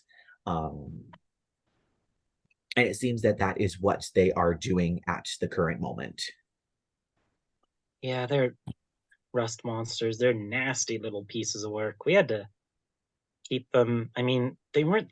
I've never seen this many in one place before, but It you was always have to generally keep- only like one that you would encounter, and that was like full alert, like all hands on deck. We got to kill this thing. But you've never seen more than one at a time. All right. Well, anybody particularly good at getting the drop on things? I have missed a step. I wouldn't say I have experience with any of these type of critters. Well, all right then. I'm a cast flaming sphere over there. All right, so you launch this flaming sphere, and it hovers in the room as these creatures turn, and they all unleash this weird clicking hiss. And I'm going to need everybody to roll initiative. And I need to roll Alrighty. initiative for 5 separate creatures. Hooray, love this. Oh, I have D&D Beyond. 15. I'm rolling like shit. 15 for Chauncey. Oh, 7. That's for Marcus. That was for Marcus, yeah. Oh, 15 for Marcus. Yes. And you said 7 for Jed. Yes. Chauncey got a 13. All right. Velantrios got an 8. All right. And then one moment while I roll 2 more initiative checks.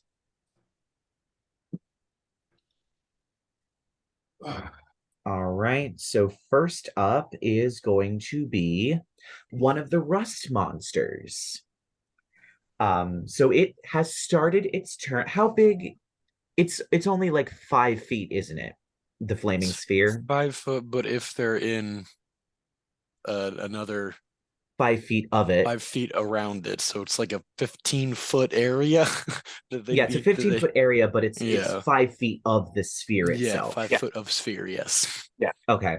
So I'm going to say this one is by the sphere. So what saving throw does it need to make since it starts its turn there? Dexterity, DC, oh geez, where's my fucking spell save? DC 15.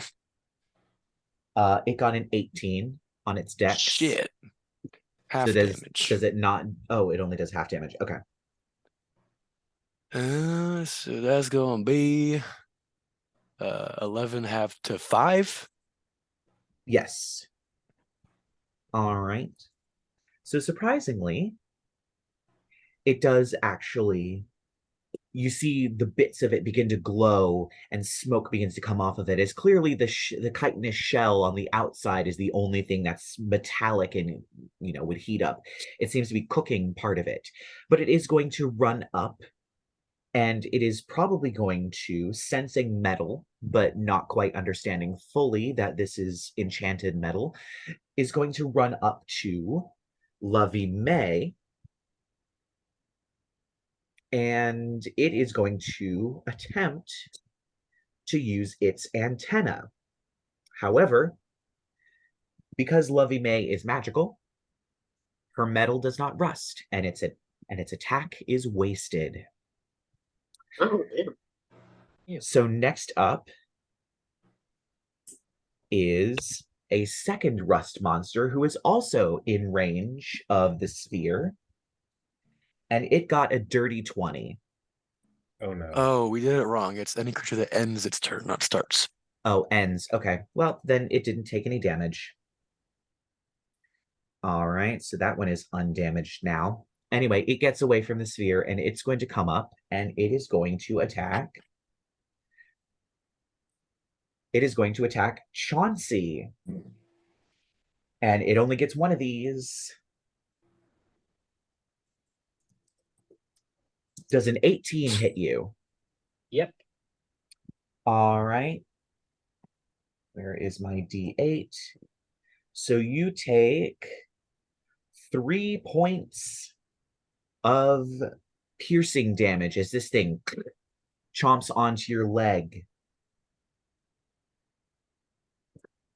Next up is Marcus All right. with Chauncey on deck and then a monster after Chauncey. How many of these thingies are there? So there are 3 that are currently still in the room, and then there are 2, one on Lovey May and one on Chauncey, that have kind of rushed forward. Okay. Well, I don't know how many of these I can hit with it, but I guess I'm gonna try to like aim for as many as I can. I want to cast Fairy Fire. Okay. So which ones are you trying to hit?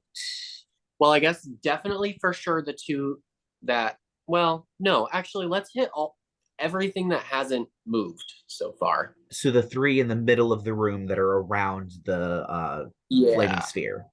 Yes, if we can do that. Yes, Yeah. I would say yes. You wouldn't be able to hit the 2 that are in front of, because it's what, a 20-foot cube? 20-foot cube, yeah. Okay, so it wouldn't hit the ones that are on Chauncey and Lovey May, but you can hit all 3 in the center of the room. And it is a what saving throw? Dexterity, and yeah, I know my armor bag. This is gonna go down. Oh, because concentration. Yeah. Yeah, it's dexterity. Ooh, that doesn't even go in. So that's a 14. That saves. Oh. That's a 9. That does not. And that's another 9. So 2 of them do not save. Okay, so those 2 will have attacks against them with advantage. All right. And then actually, I'm gonna flourish that card. Can I still flourish the card as a bonus action? Does it say that you can do it as a bonus action? It is a bonus action, yeah. And then the spell that is inside of it activates. But I don't know if you want to count that as casting a spell, or if it's a bonus action to use an item. Does it? What does it say about the spell? Does it say that you're technically casting the spell when you flourish the card, or do you have to cast the spell into the card and then use it?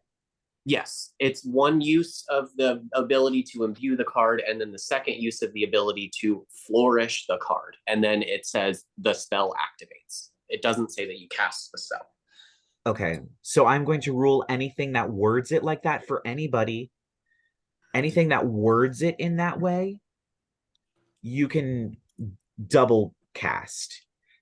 Okay, so if cool. anybody I'll else gains an ability like that, you all will be able to double cast spells. However, if it says that you cast the spell out of it, you can't do it. Yeah, let me just double check to make sure, because it's in a weird place and like not everything is right because some of it's UA. Oh, right. Because we did the weird one. Hidden Ace. Do. You can, oh, no, I'm sorry, I lied. It does say, use your bonus action to flourish the card and cast the spell with Okay, it. so you will not be able to do that. You will have to... I'm so sorry. Yep, so you would have to cast the spell out of the card, so you cannot do that. Shit. All right, well, so what are we going to do with that bonus action then? Sorry, I'm still learning my character. Bonus action. Oh, duh. Okay, I completely forgot I have a bardic inspiration. I forgot I'm a bard. Holy shit. You're a lot of things. Let's give a bardic inspiration that I will try not to make musical to Preacher Buchanan. Let's do that. Yeah. Get him, Preacher man. I feel oddly inspired by that. All right. He's not very eloquent. All right. Okay, yeah, we'll call that good. And he's just gonna chill where he's at. All right. So now we're moving on to Chauncey, and then there will be a rust monster, and then we will move on to then Velantrios, then Jed. Wait, I'm missing a rust monster. Oh, there's 2 rust monsters, and then it would be Velantrios and Jed. So Chauncey, 2 rust monsters, Velantrios and Jed. Okay. Chauncey's gonna swing at the one that is actually attacking. Since he and Lovey May are always pretty much side by side, Right. presumably it's within 5 feet of him too. He's gonna swing at the one that's trying to hit her. And that is a what is that? Yes, I will say you can do that because you're. That's an 18 to hit. Oh yeah, that hits. Do These you things need are me made to out of. separate the fire damage? No, you do. No, you do not. Just give me the full damage. Doesn't matter what it is. 13.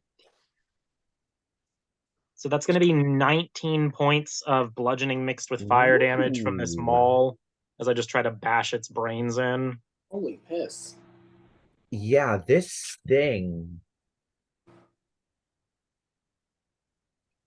You leave a huge dent in this thing as it almost, having stood a little bit next to the sphere, it heated up a little bit, and there's almost a pop and a little bit of a hiss as some steam gets released as you do some major damage to this creature.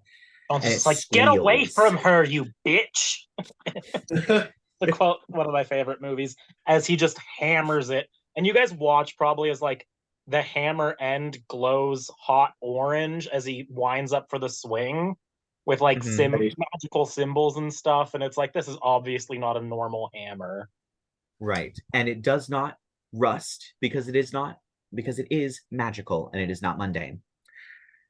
And I'm going to have Lovey May with my bonus action also attack it. It's still up, right? Yes, it is still up. That is going to be... Let me just double check Steel Defenders. Where did I put it? Here we go. I think it's my spell attack modifier gets added to her hitting for some powered red, plus my spell attack modifier to hit. So what's my spell attack modifier? Intelligence +2. Sorry, once again, I miscounted. So there's 3 rust monsters after Chauncey, and then Velantrios, and then Jed. Sorry. There's a lot of monsters to keep track of. It's 21 to hit that rust monster. Yeah, that hits. Lovey May, just right into the spot that you opened up with the hammer. And it's going to deal 4 force damage. Oh, only 4. Yeah, she rolled kind of low. Oh, yeah. There's a squish as she kicks her boot into the giant hole of kind of puffed up, almost shrimp-like meat that has come out and just plants a foot directly in there. It kind of shivers a little bit, but doesn't really notice. So we're just going to say the 3 of them advance upon all of you. And they essentially, each one of them goes to the closest person. So, Marcus, you're going to take a hit. Okay. It got a crit. Fabulous. Which sadly we have no Grave Cleric to undo. So that's going to be... hang on. Silvery Barbs. That is a dirty 20. But it's not a critical, so you only take 6 points of piercing damage instead of that plus 8. And so it kind of we'll give it to what is it? Attack roll, ability check, or saving throw. Yes. We'll give it to Velantrios. All right, so you have advantage on an attack roll, saving throw, or skill check. But I think you have to use it before the end of your turn, right? You can choose within 1 minute. Within 1 minute. Okay, so yep. Yeah. So Jed, you're gonna take a hit. Does a 17 hit you? Yeah. All right. Except it's not because I'm gonna use shield. All right. So the shimmering aura appears as the rust monster just like a puppy running into a glass door, just right into it. Fire. All right. And Velantrios, you are also going to take a hit. Does a 22 hit you? Yes, it does. Holy poop. So that's going to be 7 points of piercing damage as this pony-sized creature bites you on the leg. You said 7? 7 points of piercing damage, yeah. And it is now Velantrios' turn, followed by Jed, and then back up to the top with a rust monster. Okay. So just to clarify, it like bypassed my shield and bit into me, right? Yes, it did. All right. Is there a chance that I could use like what is it? Spike growth from the shield? Not on 'Cause the shield, it would have to be on the ground. Oh, that's so fun. Okay, so I'm going to I would like to do spike growth and have it like aim at the creature's neck. So it's going to go on the ground in a 20-foot radius. Once again, because of the way that it is, it's a radius. So you would be able to get 2 of them with the Okay. sort of end of it, but it is going to cover almost the entire room. Almost the entire room. Isn't that going to make the whole thing difficult terrain? Yes, and Yeah. also you will take 1d4 piercing damage for every 5 feet you move through it. Yeah, that doesn't sound great. Yeah. Okay. I'm not going to stop you. I'm just going to say that's what's going to happen to the whole room. Okay. I guess I'll do my little tidbit and entangle the creature in front of me. All right. So I will I'll say do. with it, because that's also a radius, right? I believe it is. It's 90 feet. The radius Entangle, of the that actual is spell itself, not the range, but the radius of the spell range. effect, which Um, should say in the body of the spell. Yes, it is. 20 feet? 90 feet by 20 feet. It's Okay. yeah, 20, yeah. Okay, so once again, you can get 2 of them. It's just which 2 you want to get. Okay. Because once again, we have I'll- ended up in a line of you all. They all came up in a line with 1 on each of you, so you can just pick 2, and the area will hit them. But so I'll choose the one in front of me as well as the one with the huge dent inside it, like the huge hole. That one. okay, we should probably establish a marching order. Yeah, I'll say you're next to Chauncey, and you can get Chauncey's and yours, so they'll make saving throws. What saving throw is it? Let's see. The saving throw is Strength. Yeah. strength 15. All right.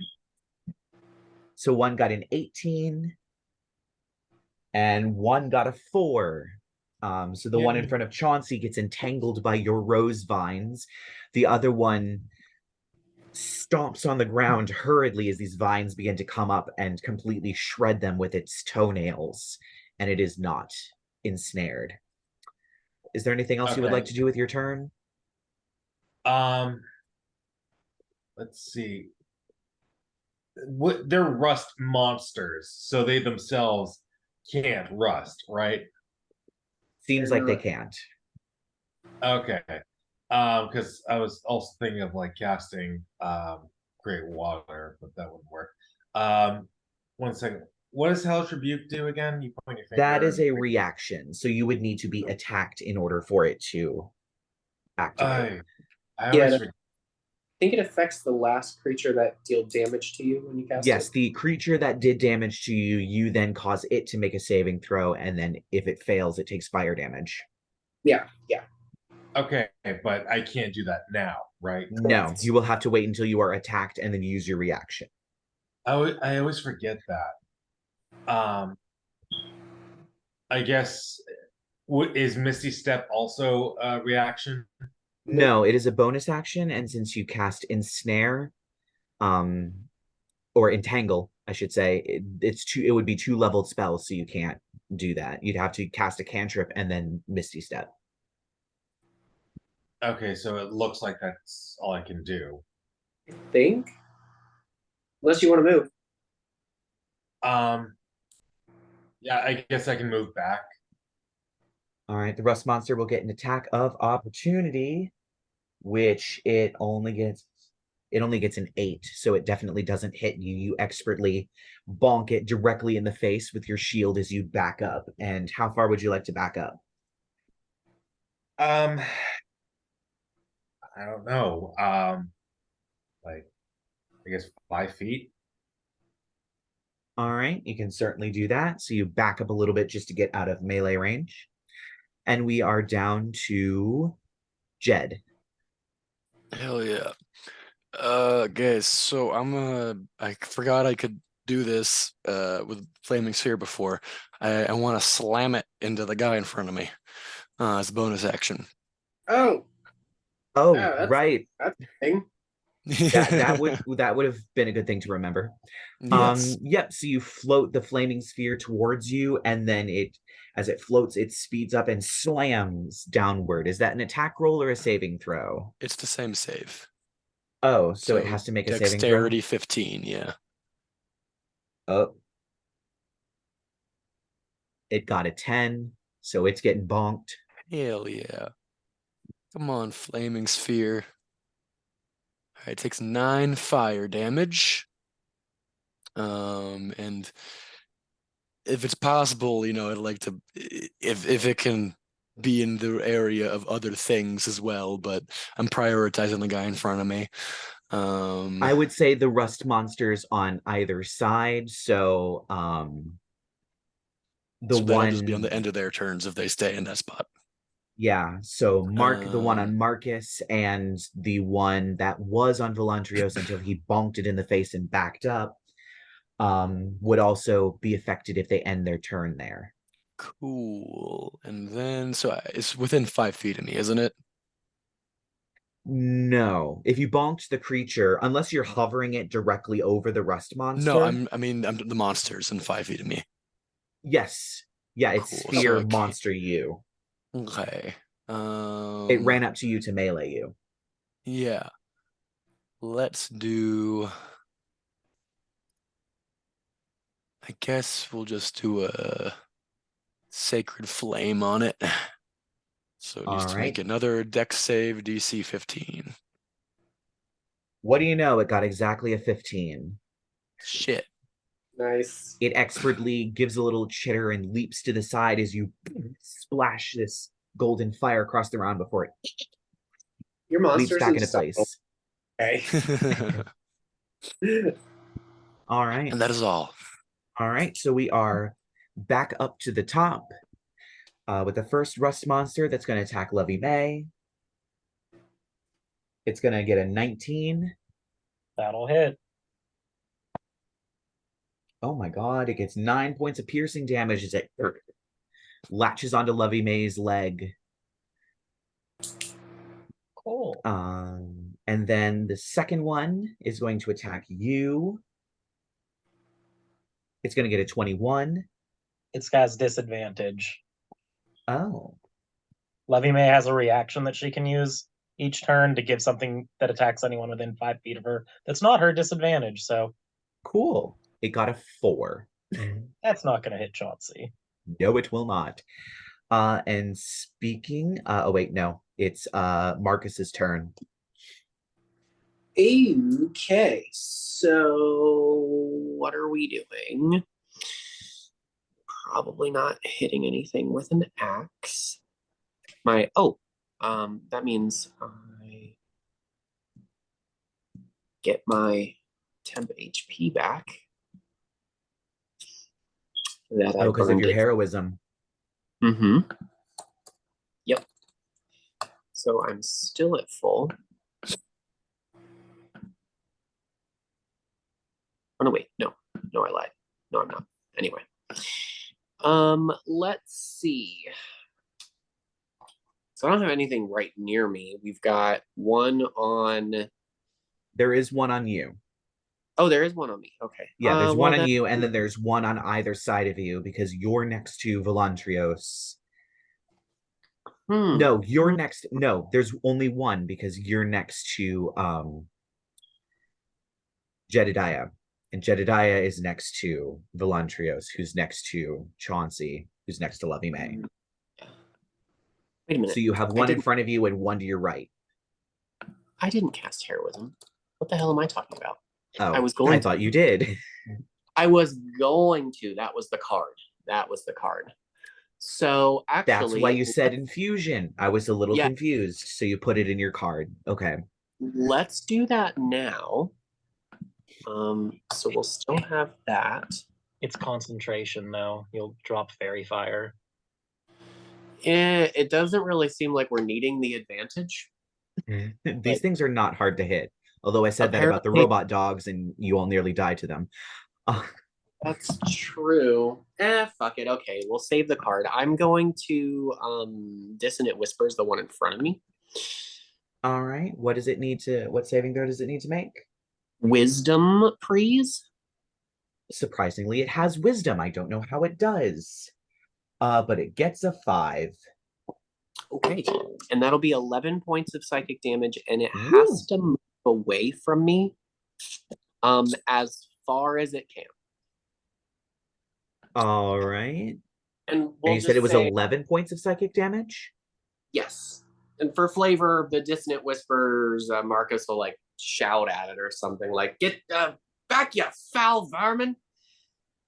Something And like yeah, that. it definitely kind of gives a shocked face as it scrambles, and it's almost like, you know, when like a dog is on like tile and is trying to run, and it kind of needs a little bit of traction to get going. It does that in the dirt as it turns and then goes off as it runs about 40 feet across the chamber into the darkened hall.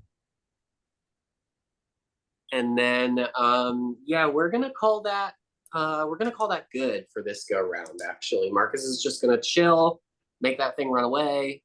Does it have to use its movement too, or does it have to use its action to dash away from you, or does it need to use its movement?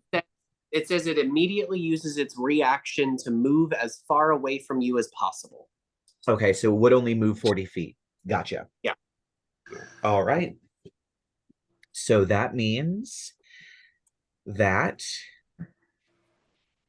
it is Chauncey's turn, and then there are 3 rust monsters, and then Velantrios. So there's one so Velantrios entangled and it hit the one in front of me or the one in front of Lovey May? The one in front of you. He could only hit the one in front of him and the one in front of...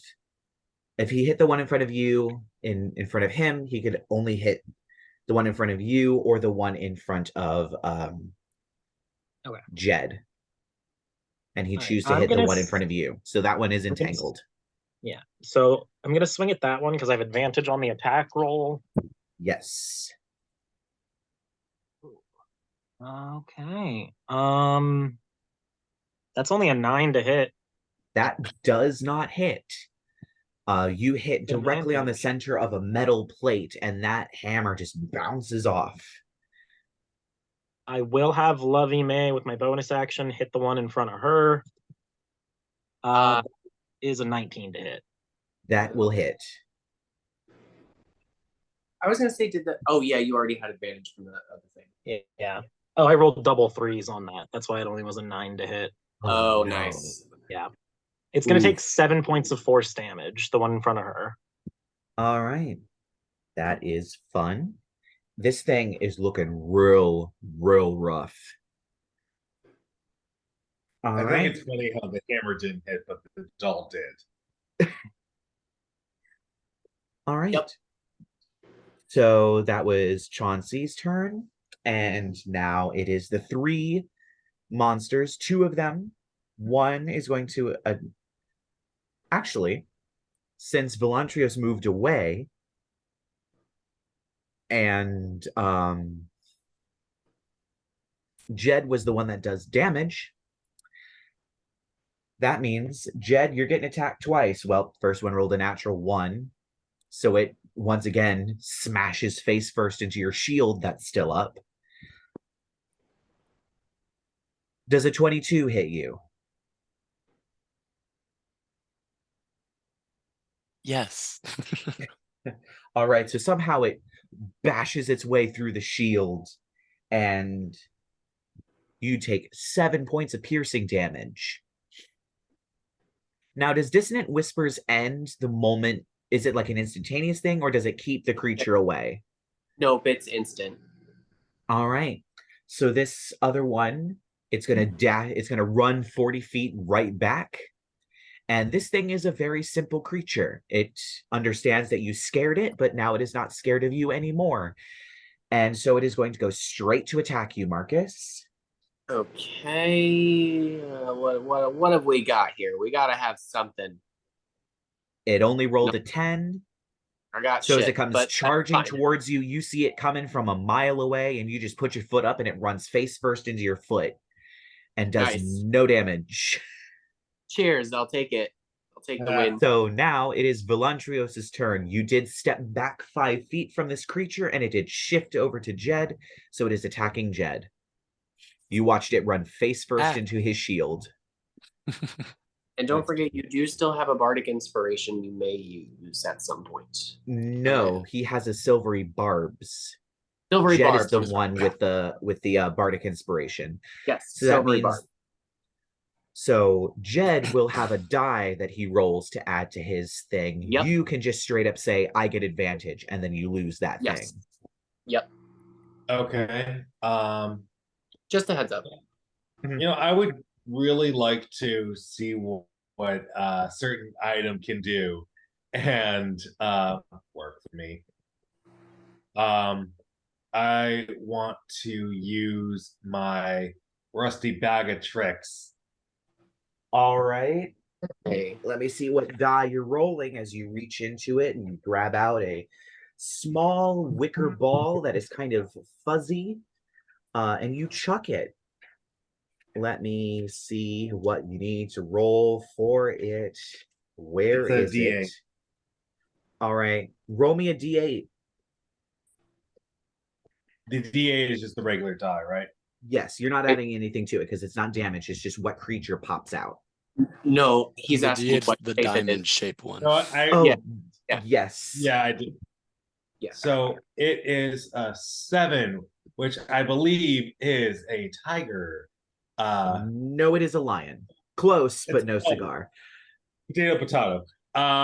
So yeah, I guess I throw out a lion. I'm a freaking lion? Yeah, you watch as a frickin' Velantrios lion. pulls out a bag, reaches into it, pulls out a small, like fuzzy ball, chucks it, and it just expands into a lion, just a literal lion.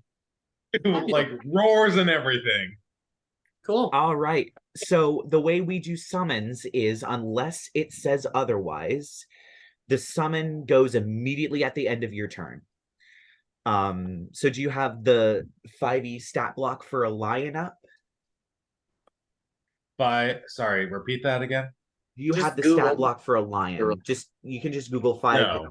D&D 5e lion, and something will pop up. It'll come right up. So let me check if that's an let me check to see if that's an action. So we're using all new items. We never had this item in the campaign before. Here we go. Oh, yep, that is your action. But it does mean, because you did not cast a spell, if you want to cast Misty Step, you may, because you did not cast a spell. So yes, I would like to who is like the most in trouble? We're fine. Okay. You guys are actually doing pretty well this fight. Yeah. Oh, cool. We're all fine. I guess I will Misty Step behind the lion then. All right, so you Misty Step behind your lion. Now I'm assuming that's the end of your turn unless you want to move somewhere.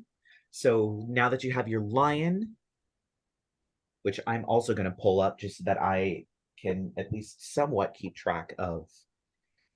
Is it in the player's handbook? What would your lion like to do? I have it up. Okay. Just for I'm pulling it up from my reference, just so that I know what's all going down. Okay. All right. So what would your lion like to do? What's the close? Is there a rust monster that's close to us? I am going to say that you probably threw it close to the one that was attacking you, but then shifted over to Jed. So it would be the one in front of Jed, the one that was in front of you, and then the one that's in front of Marcus. No, sorry, Chauncey. That is restrained by your ensnare. So I don't really want my lion to attack the one that's ensnared because I'm assuming that its claws and teeth, etc., would get rid of the vines. Nope, it wouldn't. Only when you lose concentration or drop the spell, or a minute passes. Yep. Okay. So if you want to attack it, you can with advantage, but I think pack tactics means that your lion has advantage regardless. Yeah. Also, yes. Yeah. So and advantage does not stack. Okay. So I would like to. The one attacking Chauncey is the one closest to me, right? You know what? I'm going to say yes. Okay. So I'll have it do a pounce. For the pounce, you need to move 20 feet. Correct. It doesn't have the room to move 20 feet, so you would only be able to get either a bite or a claw off. It would have to run away and then run back to get the pounce. Because it's restrained, though, you will get to make the attack with advantage. Yes. Right. And don't I also have like the other the thorn or a spike or whatever silver thing? Yes. That's only for you, not for your summons. Yeah. Okay. So I guess I'll have it do a claw at the thing, which is 1d6 plus 3 slash damage.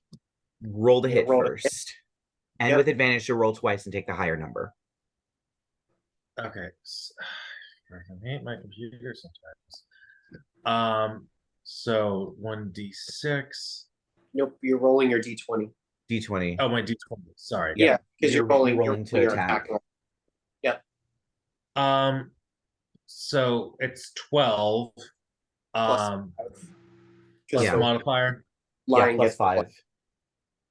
Plus 5, so 17. Yep. That will hit the rust monster. Do it up. Awesome. And then it's the 1d6, right? Yes. Plus 3. There you go. Yep. Plus 3. Mm-hmm. All right, so that's either a 6 or a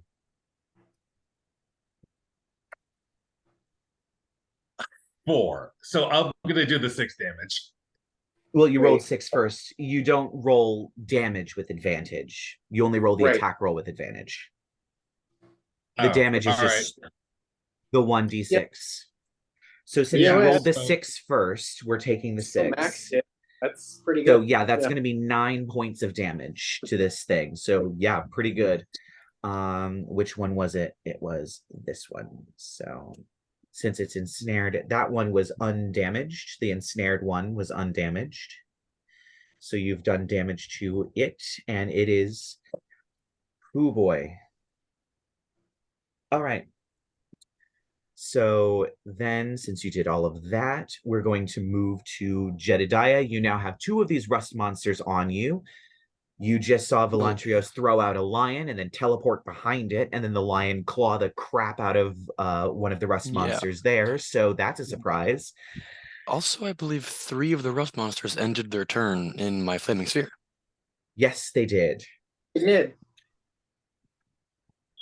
Oh, wait, no, it would have only been 2 because the one in front of Marcus ran away. Oh, wait, no. Yes, it came back. 2. It came back. Came back. 3. Came back on its turn. So that's 3 dexterity saving throws. Hell yeah. So that one is an 18. That one is a 17. That's a success. And that's a 14. That's a fail. I get one of them. That'll do. Do I roll separate damage for all of them? You know what? No, just roll all. 7 damage. So 1 receives 7 and 2 of them receive 3. All right. So I'm going to say, oof. The one that ran away and then ran back was not expecting the fireball. And so it seems to sear and steam like a lobster. The other two seem to kind of be huddling away from it. So they will be the ones that take less damage. Wonderful. And now, as a bonus action, I'm gonna slam it into him again. Ooh. And one that was previously undamaged is now damaged. So that's Hell good. yeah. Who are you? Which one are you Same smashing? guy, the one's in front of me. So there's two of them in front of you. Are you smashing? Oh, the same one I already slammed it into. Okay. All right. Yeah. Give me that roll. Oh wait, no, I have to roll. You give me that roll. It got a natural 20 for a 21. Damn it. Okay, he takes half Holy damage. Ooh. He takes 2 damage. Ooh. Hey, every little bit helps. These things are Yeah. not looking too hot. Well, some of them are. All There's right. still fairy fire on these guys, right? Yep. So that would On give two of me them. I don't know. I think they look advantage. pretty hot to me. that would give me advantage on a firebolt, right? It should if It it's in its would. roll. Yes, it would. However, you are in So it melee would range. cancel out. So I have So it would regular. cancel out. So you would have a regular I'm gonna take attack those roll. odds. All But right. you also have Which your one are you Guardian firing Blade. at? Oh wait, is any allies next to me? Wait, why would that matter? Because I have sword burst. Oh. Oh, yes. Swordburst There would is be Marcus good. next to you. I think damn. yeah, I'm right there. Okay, never I mind. think it's worth it though. I'm sorry. Chauncey! Damn. I don't know this man. I'm not gonna stab him with spectral swords. Like, we just I was like, met, you're not bro. a rogue. No. So yeah, I'll just do a firebolt on the same one that I just hit. The same one you just hit. Okay. So that's gonna be Just a straight roll. And if you would like to add your bardic 26. oh yeah, that hits. Yeah, I don't think we needed the party. Uh-huh. 10 damage, baby. Oh damn. Okay. Yeah, this 10 one isn't fire looking too great. damage. It is looking very hot, but not too great. You Just seem to whipping see almost fire this all around. as you smash it, you hear some popping and sizzling as as its plates kind of angle upward, and you see from underneath of it is puffing out this almost like shrimp-like meat that's starting to smell Somebody like get the shrimp. cocktail sauce. I'm starting to get hungry. Them's is good eating, boys. And that is all. Right. And that is the end of your turn. All right. So these rust monsters are not too bright. They are sensing metal and they are hungry. These monsters are not too bright. They fight to the death. So the first one is going to attack Lovey May, gets a natural 1. The second one, which is stuck, is going to attempt to get out of it, which I think it has to take an action to make a strength check. Uh-huh. It rolls a 5, so it does not escape. It skitters uselessly against the vines, and we get to Marcus. Okay. So there's still one like right up on me, right? Yes. Fishes, Mo, the other one. What's the thing? Dissonant Whispers. I'm gonna do it again. Dissonant Whispers. Okay. Saving throw. It gets a 19. Oh! Alright, well. Wait, does it wait, does it still take half? Who knows? It's a leveled spell, right? Yeah. The creature on a successful half damage. Okay, cool. Whew. Okay, so you might actually kill this thing. Who knows? Yeah, well, if I can find my damn roll, where'd the game log go? The one directly in front of you is the one that ran back. So you might kill this thing. What the actual? I just want to see the damn. Here it is. I already rolled it. 7. Okay, so half of that's a 3.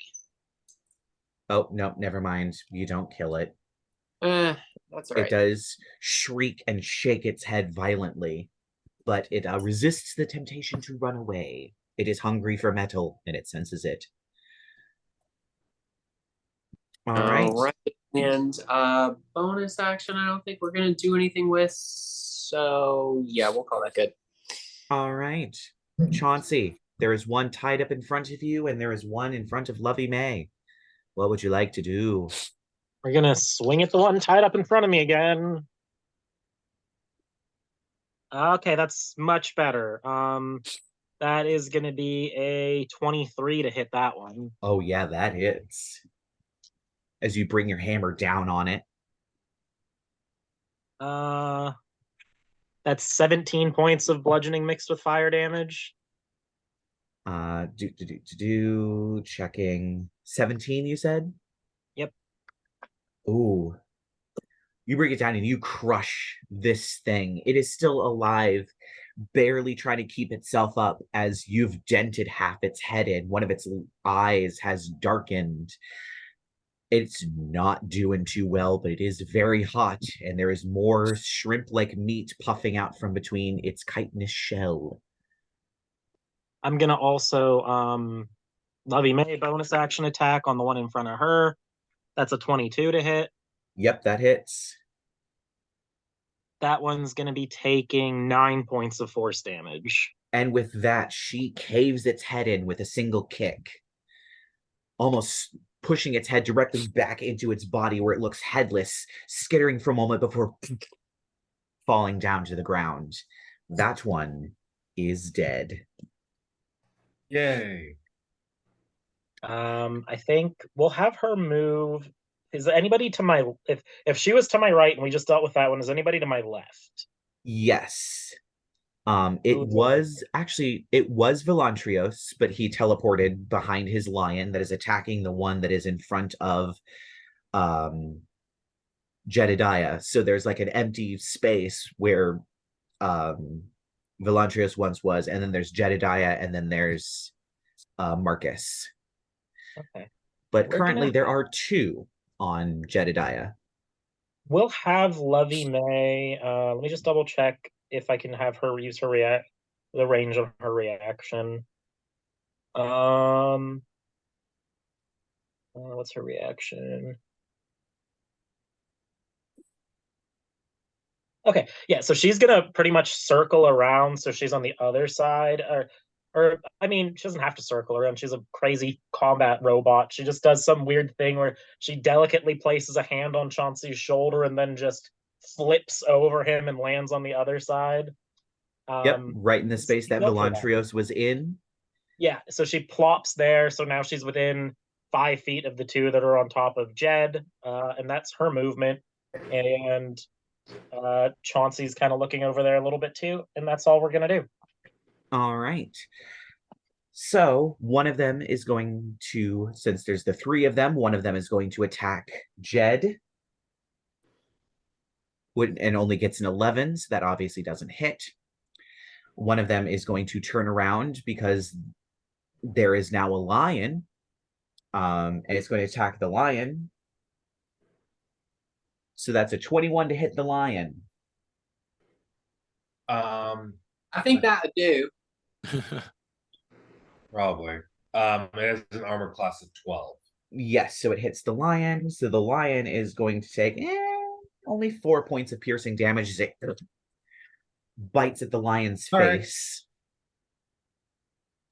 And then it has 22 points, so it's fine. Yeah, it's pretty fine. It's a bit angry that it's been bitten in the face, but and then there is the one in front of Marcus that's going to attack you, but it only gets a 4 as you once again deftly push it away with your foot. And we are now at Velantrios.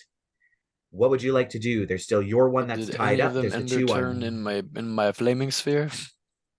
Oh, yes, they do. So saving throws. That's going to be a 13. That's going to be a 5. Fail. And that's going to be a 10. Fail. 3 fails. It's only 6 damage. Okay. So 2 of them, interestingly, both of the ones that are on you, Jedidiah, Their shells glow before Oh. they split down the center like a lobster, meat puffing out of it, sizzling. It does not smell good. The meat does not smell good. The meat smells rancid, but they pop open like a lobster and sink down to the ground. The other one, you said how many points of damage was it? It was like 7? 6. 6. Whoops, not divide. Not dividing by 6, dear goodness. Why would I do that? The other one is starting to sizzle, and it is very unpleasant for it, but it is still up. Jed was, So, burn. So it looks like there's the only one left. there are 2 of them left. It looks Okay. like the one that is on Chauncey, and then the one that is on Marcus. The ones that's on Marcus is the one that's entangled, right? No, the one on Chauncey is the one that's entangled. One on Chauncey's entangled and almost dead. So The one. Okay. I'm going to hold the fucking phone. The one on Marcus ran away. I made it run away. No, it saved. It saved? It saved. Oh, yes, It that's only took the psychic damage. You're right. I'm sorry. What were those balloons? yeah. There's balloons? There was balloons. Yeah, there was. there was balloons. like a balloon reaction on your Did you screen. not make the balloons? I did not try to make the balloons. I was like, what are we celebrating? What? Maybe it thought I said hooray. Did it think I said hooray? I don't know. Anyway, so anyways, I am going to I would like to cast Dust Devil on the one that's entangled. All right, is Dust Devil concentration? Because I think Entangle is concentration.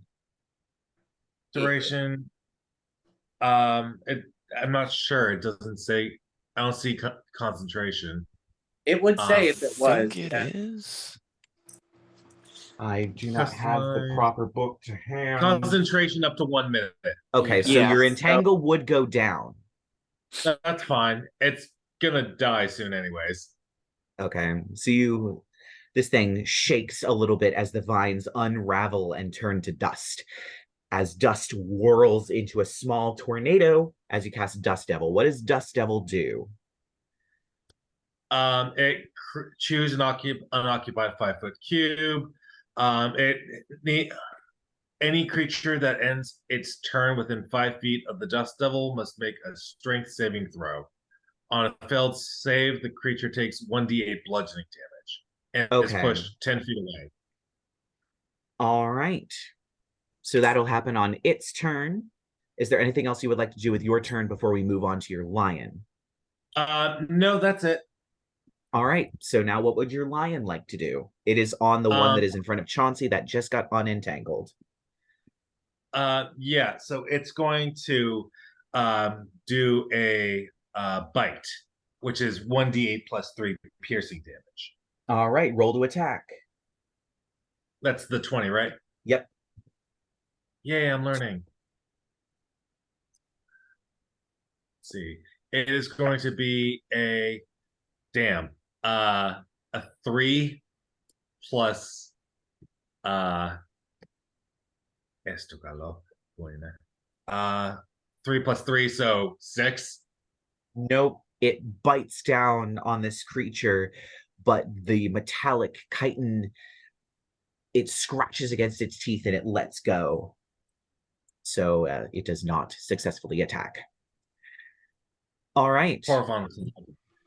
So, Jedidiah, what would you like to do? There is one in front of Chauncey and there is one in front of Marcus. All right.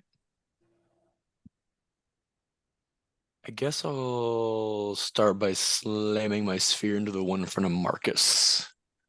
All right. That is going to be a 19. All right. Half damage. Would have been 11. It's going to be 5. All right. This thing does sizzle a little as you slam it with this ball of fire. This ball of fire now existing next to this tornado of dirt. Is it looking bad? Yeah. All Maybe right, maybe I'm gonna you just might not be able firebolt to it. finish it on this turn, but you could deal significant amount of damage to it. All right, Sure. roll it. Firebolt. Oof.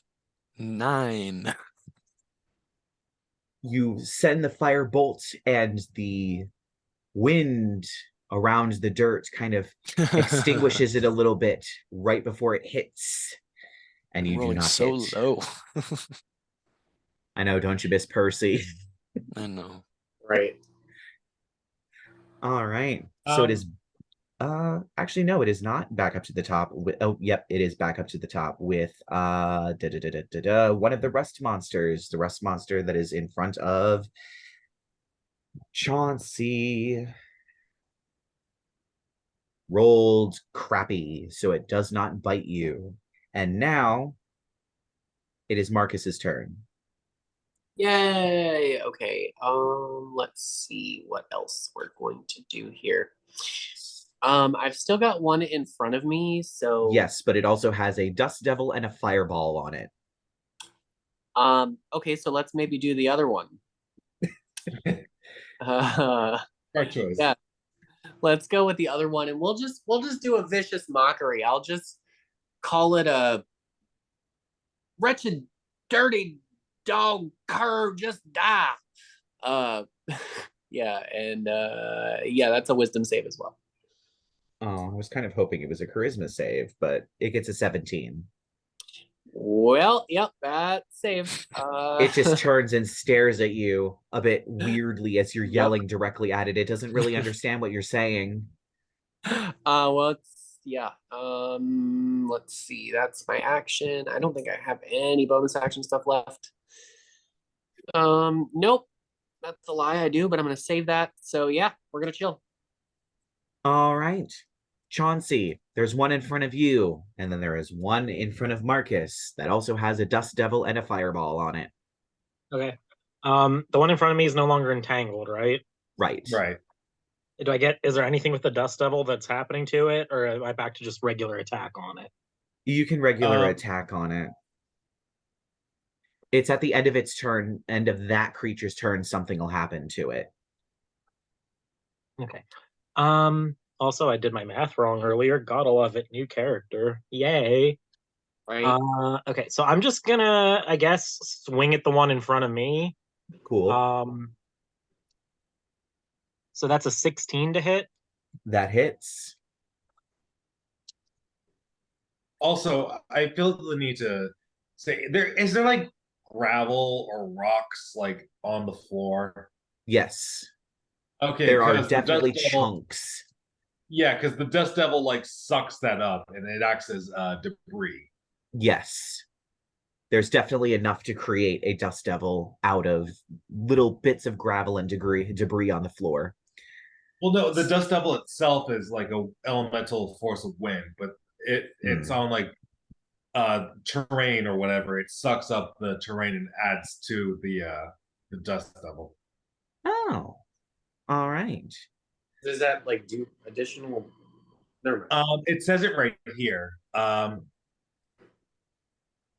Honest, blah blah blah. You can.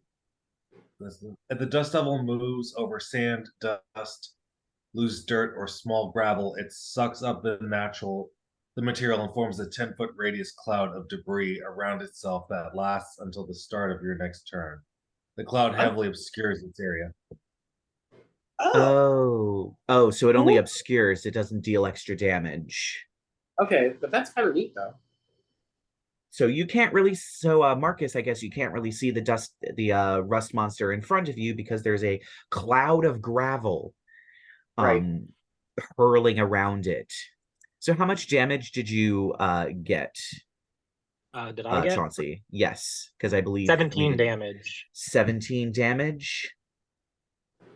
You hit it directly on the head, and like the others, it splits down the center like a lobster and almost gives a sad balloon deflating farting noise as it falls to the ground. And that one is dead.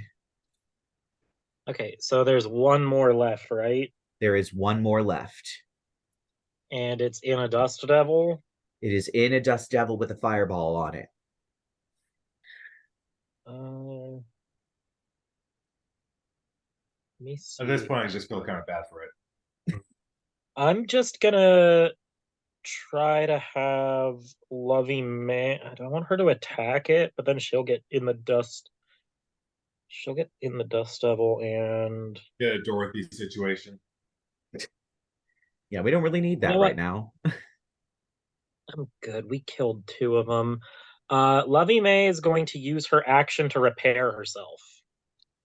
Awesome. So she gets to do that 3 times a day. She regains 2d8 plus my proficiency bonus of hit points. So she's gonna regain. She only lost 9, and she's gonna regain 11. So she's back to full HP. Ooh, nice. All right. I will move closer, but I'm not getting close to that fireball or dust devil. So this thing, we will have her. We'll have her and me. We're gonna strafe around it and get next to Marcus. all right. Because that way, if it attacks Marcus, I can give it disadvantage. Right. So now I'm actually going to, since it is the last one and it is in a cloud of gravel and it does not have others to give it moral support, I'm going to give it a wisdom saving throw. If it fails, it's not going to do anything and it's instantly going to end its turn. If it succeeds, it's going to attack Marcus. It rolled a 12. I'm going to say that that is a failure. It scrambles, terrified, around in this dust devil and does nothing. So what does the dust devil do at the end of this creature's turn? It is within 5 feet of the dust devil. We'll do the dust devil first, and then we'll do the fireball if it's still up. Yep, so it does 1d8 bludgeoning damage. So 1 second. Does it need to make a saving throw of some kind? No, it just says 1d8 bludgeoning damage. All right, roll your bludgeoning damage. It is going to be It's a strength save. Oh, Of course it is. It's a strength save. If you fail, it takes the damage and you push it 10 feet away, though. Yeah. well, it got a 16. I rolled. Oh, so I have to roll the 20 first? No, I made the saving throw because it's a saving throw. So what's your DC? My DC? Your save DC for your spells. Oh,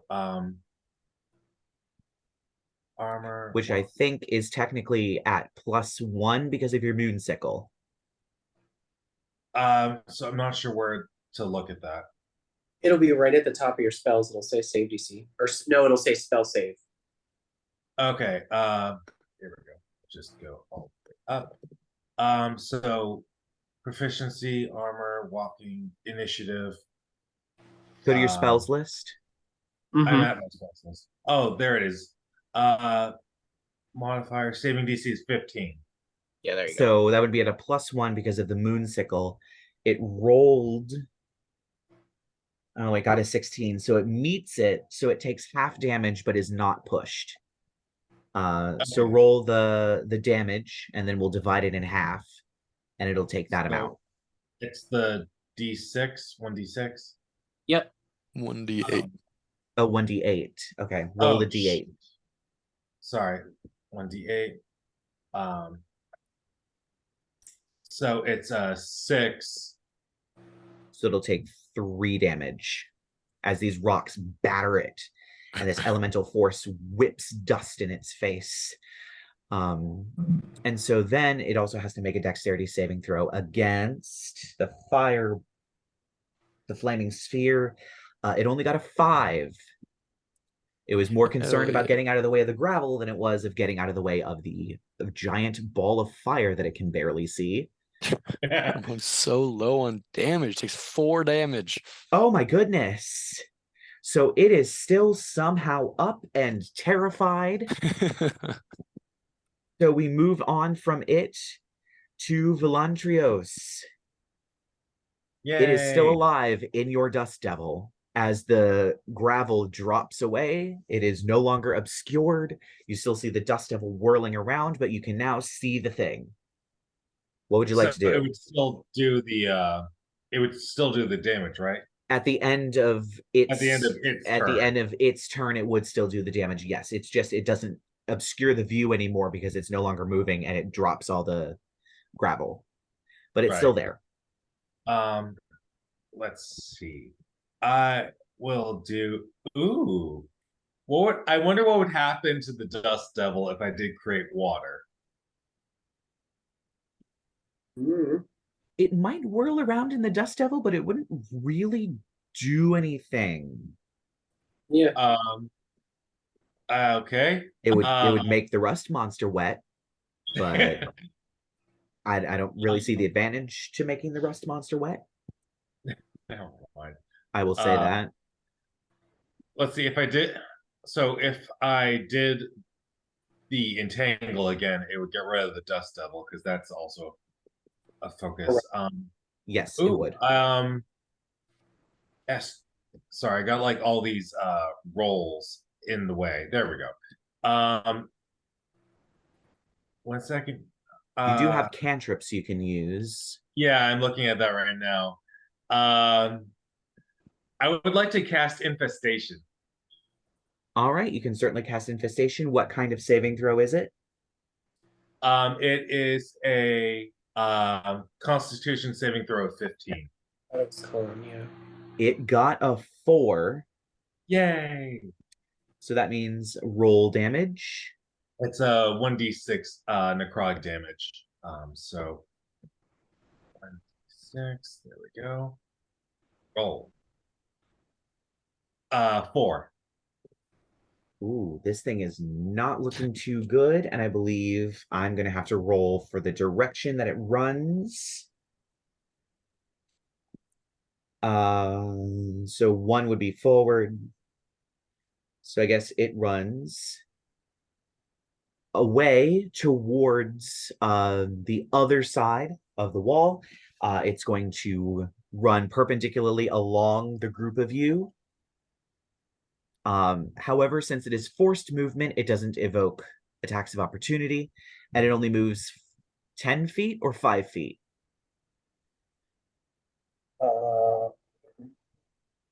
It moves a very small amount. Yeah.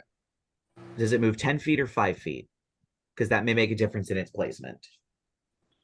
Are you asking me? Yes, because you cast the infestation spell. What's your spell? 5 feet.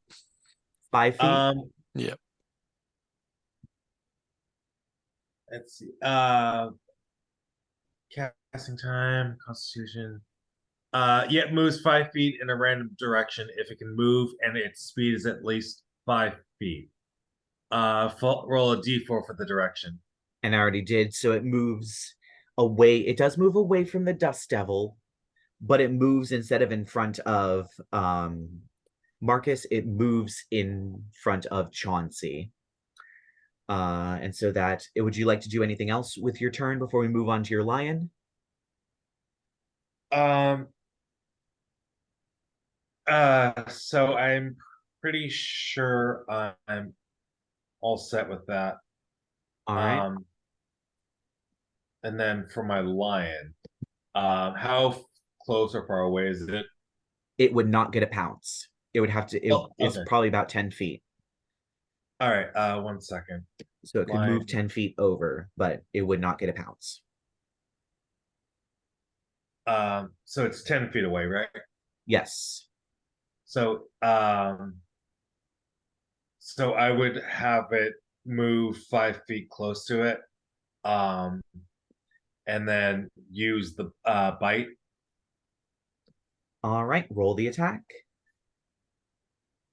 1d8 plus 3. D20, because you're attacking. Okay.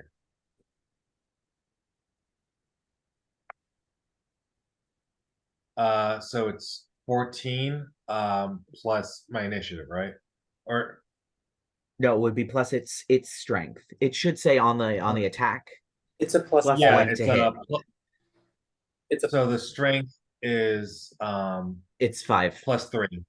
On the attack. It says plus a number to hit. That's what you would add to it. So it's a 5. Mm-hmm. So 14 is the AC, and then you add 5 to it, so it hits. So roll damage. You might actually kill this thing.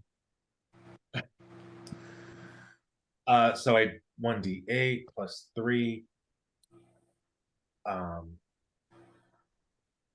Roll. So it's 4. Yep. The lion runs up and rips the leg off of this thing. It squeals in horror as it rolls over and dies. And you all are now out of combat. And that's actually where we're going to end this week's episode. So join us next week as they delve deeper into the mines to find the mysterious Xorn that is attacking the miners. So I will see you all next week, and I will see the rest of you all in about 5 minutes.